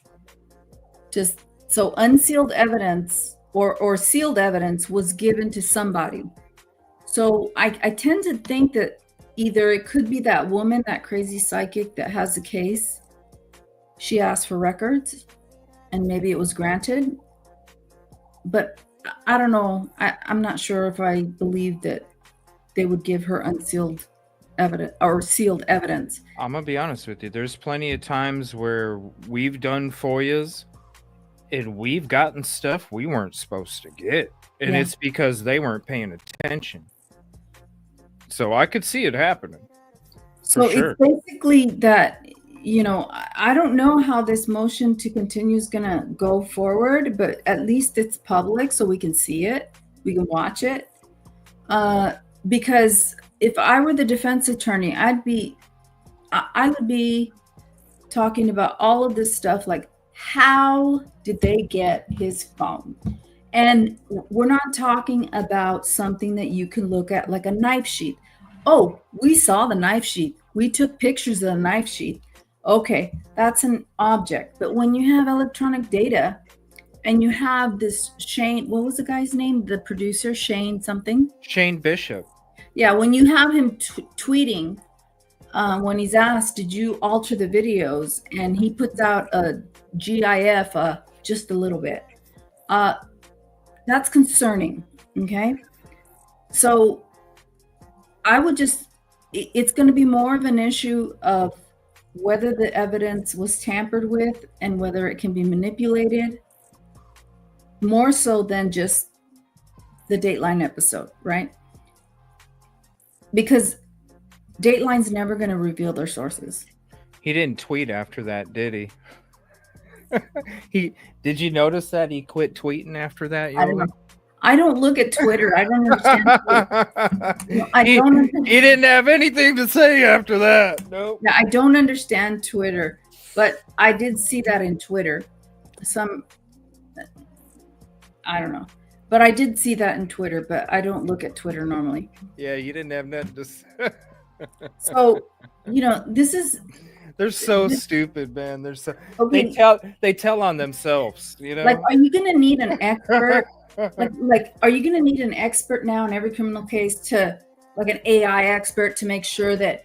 You're going to, yeah. I mean, it's ridiculous. It's like... So the Dateline episode could have come out with stuff like the witnesses, for example. The guy that said he saw him climbing up in the evening, going up, hiking. Okay. That's a person. Whether that's going to be evidence, I mean, I don't see that he's being subpoenaed anywhere. But that DJ guy. That's not. If they thought that he was important, they would be subpoenaing him. But yeah, he wouldn't be talking on Dateline, that's for sure. Yeah. But so witnesses like that, that's not a big deal. But when you have electronic data that Dateline is saying they got from law enforcement or sources from his phone, that's... I mean, think about it, Yolie. We are going to have AI experts. And imagine how hard that's going to be. Like, look at all the videos of everybody being a baby version now. They look real as hell, right? They look real as hell. With the Muppets. But think about it like this: that footage that we saw, I guarantee you, AI could have recreated the footage that we saw from Dateline. Take a video footage and have it just be that still image. Hey Dateline, or hey AI, add a car doing a 3-point turn at this intersection. I can guarantee you AI is going to duplicate something, recreate something about it. Like, that's the dangerous part. Like, we could literally be looking at stuff and it looked like, wow, his car really did look, and he's getting out and he's running up to it, but it could literally be AI nowadays. It is dangerous. It is so very when you dangerous. have electronic data, that's my problem. And so if anything's going to hold up this trial, it's going to be something related to the electronic data. And it's not going to be Dateline per se, because they had a lot of people that talked, like the one woman that he got her phone number and he texted her and she never texted back. Okay, they're not calling her as a witness. I don't see any subpoenas for her being a witness. Dude, that's a drama queen, Yolie. No, I'm being serious.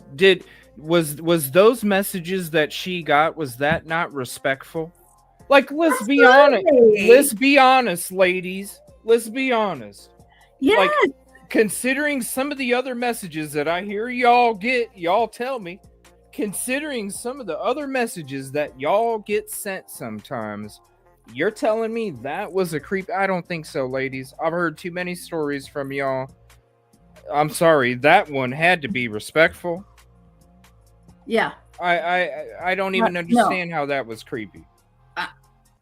I would be impressed. I don't understand it. There's nothing wrong with that. I don't know. And then the fact that oh my God, the damsel in distress act, the Asian lady that said that now she regrets. She wanted him to spend the night, and she actually was she tried to. He pushed her away. He pushed her away, but yet she made him, or he. But let's be fair. She did not go to Dateline and did not participate in that. And I really feel like they twisted. That's why she didn't show up. Because I really feel like she was like, no, that's not what took place, and that's not how it went down. Because what, like, you got to be some lunatic female for a dude to turn you down, and then you all of a sudden you're like, no, I turned him down. You're a fucking lunatic, lady. Like, just be honest.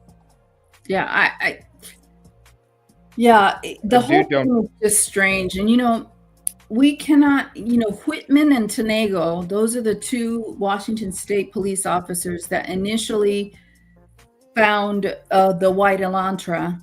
And right? Come save me.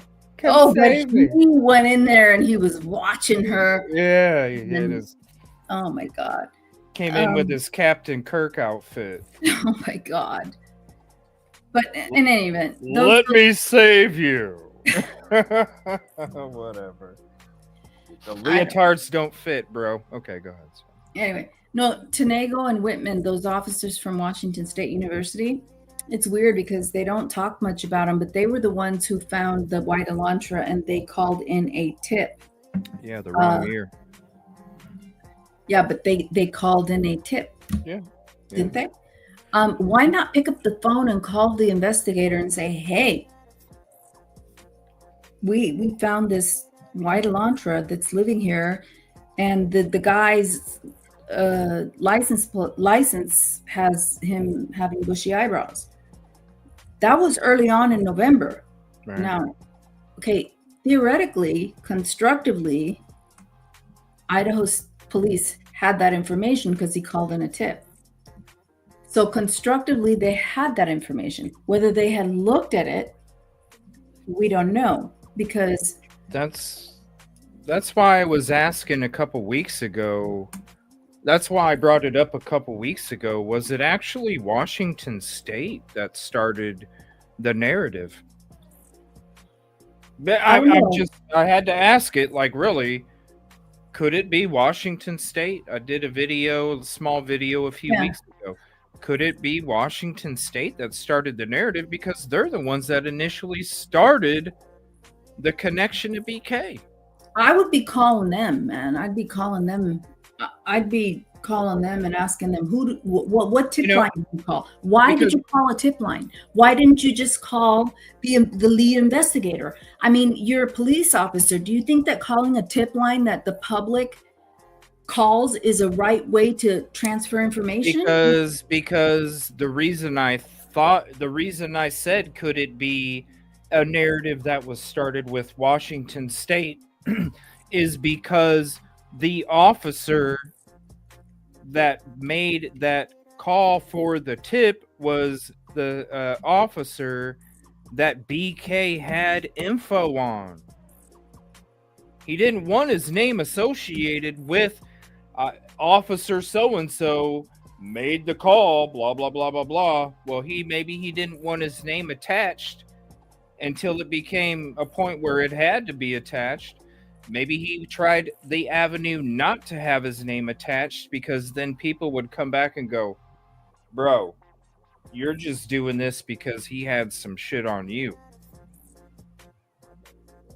I mean, you got some outsider, like he's being one or two referred, right? He's doing so exceptionally well. He's coming to your area, he applies, and he gets denied. Why would he have got denied because maybe he came there and was like, look, you guys, this officer's doing this officer's doing this, and I wanted to show you how good I am at my job. And instead of them going, wow, this guy has integrity, they're going, this is some fucking outsider from PA that is going to sit there and is going to rat on our Bobby. No, you're not working for us, because then you're just going to expose all of us, because you don't have any ties to this community. Yeah. And I think that's where, if it was the Washington state narrative and that kind of thing, I could definitely see him coming across something on one of their officers, and they wanted to. Yeah, Brian Kober seems like the type that he's like a stickler.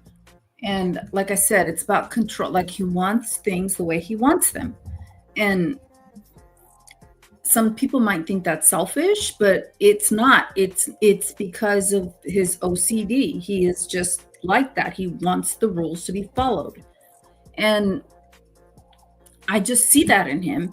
And I mean, when he did that paper, that essay about that he was asked to do back in DeSales, it was like detailed. It was just detailed, that whole essay that he wrote that they're going to try to use against him. He's just that way. He is just very particular, but he doesn't he can't connect. Like he's not very social, or he tries to be social, but it doesn't work. He's just, I don't know. Who knows? I can't wait for trial. I just hope I hope nothing gets messed up. I hope, it's so dangerous, man. This is such a huge trial for the future, for yesterday, for today. And you know what I think? I would hate to. Even if Brian Kober is convicted, I think he will do something in jail, in prison, something good. Something what? Something good. He'll do something good. Well, I could see that if he didn't commit the crime. You think he would do something good if he really did commit the crime and he was a sicko that could kill 4 people? I would. Well, possibly, but I mean, these other guys like Ted Bundy and whatnot, they were studied, so. Right, I could see him, But he's not like that. He's not going to talk about all this shit. He's not going to talk about. You never know. I mean, he may not be like BTK, where they have him in front of a jury and then all of a sudden he starts spilling it all. It was a preliminary here, or was it? It was no. I think he was a preliminary hearing. I can remember correctly. No, I think he was acting like he still didn't do shit when they had the cuffs on him. I think once I'd have to look it up again, but for some reason I'm remembering like once it was like he was actually on trial is when he was like, all right, I'm going to tell you everything. Well, he did tell everything. He knew. Yeah, he knew that. I think when it was the pre-stages, I think he was still like, I'm a church guy. What are you talking about? But then when he realized the trial started, the evidence is going to come out. There's no way that I can sit there and act like I didn't do this stuff. And then he just let it loose. Wasn't that eerie when you were sitting there listening to that? And he was saying it like it was like he was talking about a cartoon of Bugs Bunny. It was like, just going on. Yeah, with no like remorse, not even any emotion. He was so monotone and to the point and factual, and just, I mean, I was just like, wow, this is really some sick dude. Is sick as hell, for real. Yeah. So the motion to continue, I don't know how. I think it's probably going to be denied, but it may depend on some.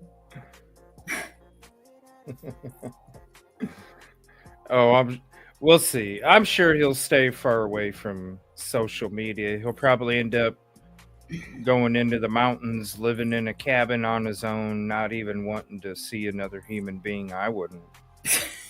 Because really, think about it. Like, if you get, like, think about all the public perception already, and then you get found not guilty.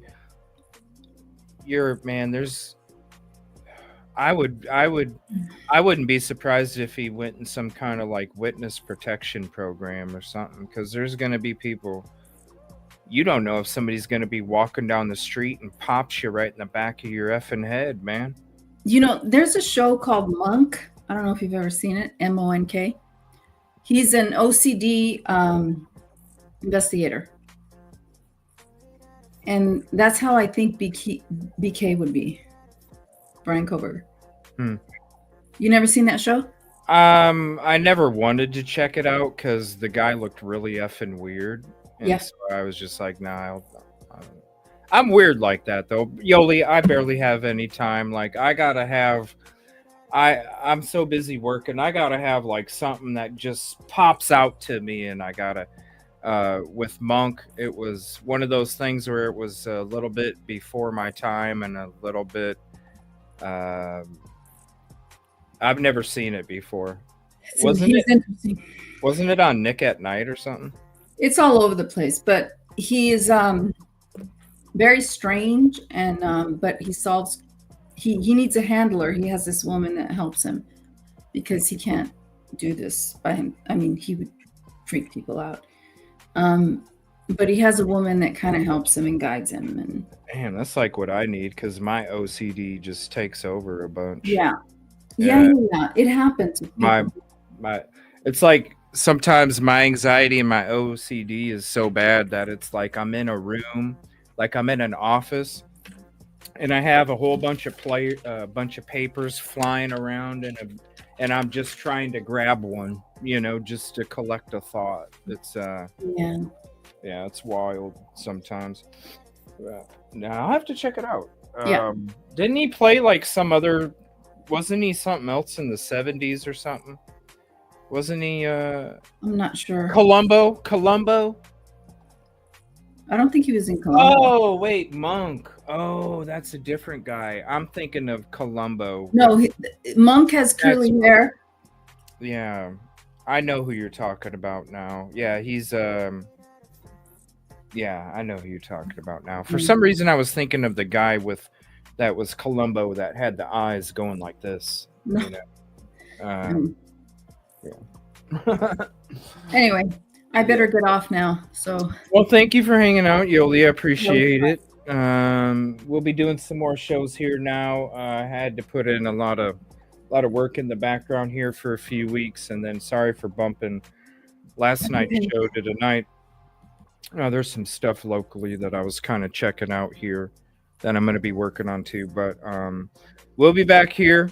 If not tomorrow night, the next night. We'll be on here a lot more often now, mainly on the nighttime.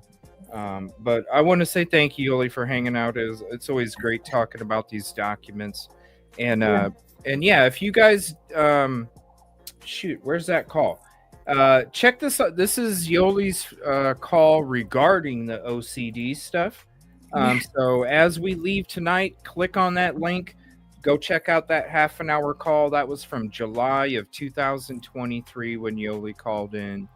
And please have a peaceful and positive night. I think I'm going to be coming back with some police sim. I'm not sure if I'm going to be doing it here or if I'm going to be doing it over at the TV channel. By the way, the lounge has been hit way too many times, and so we had to make a TV channel. So if you're not subbed up to the TV channel, there's the link for that. If I'm not playing it over here, I'm playing it over there. And if you feel like watching some police sim, you can watch the latest episode that I did just a couple days ago. I should be seeing you back tonight, though. We'll find out. Thank you so much, Yolie. Appreciate you all. Have a peaceful, positive night. Love you. Please be safe. I'm gonna go watch the riots and see what's going on. Yes. I don't know. I might even do a show on that. Yeah. We'll see. I got to see what's going on afterwards. Because I get nervous when this happens. I thought about. I was almost going to ask you if you wanted to postpone it because I didn't know. You know what? I'm about 28 miles from where it is. Yeah. And I didn't know. That's why I was like, every time there's a fire or something happening over there, I'm like, I hope Yolie's okay. So hopefully. But okay. Well, good night, everybody. It was nice. Love you guys. Okay. Bye. Later.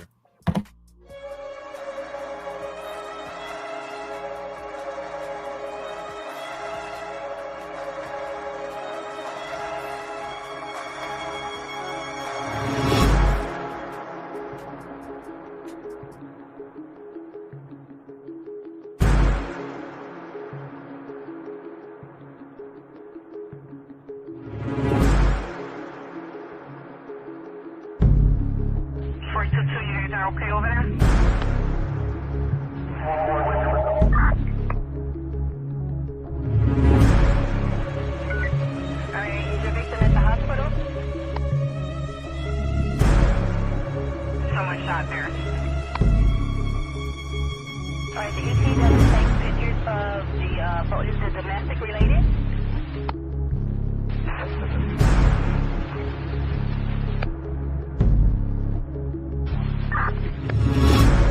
She's calling back. We're going to try to give her a call again, and then she just added another phone number to the 13-year-old grandson who's possibly with the daughter. That was it. 2412. Veteran Chris Conway's calling in for the female veteran South Medication. She's over to safe haven. Detective 12, check the check going out. 614 at 177.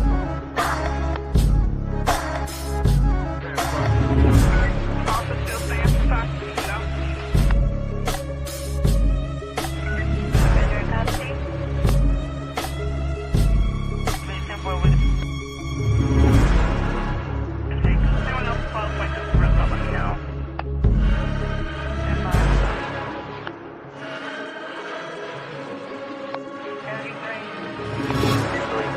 Unless supervisor finds the arrest attached.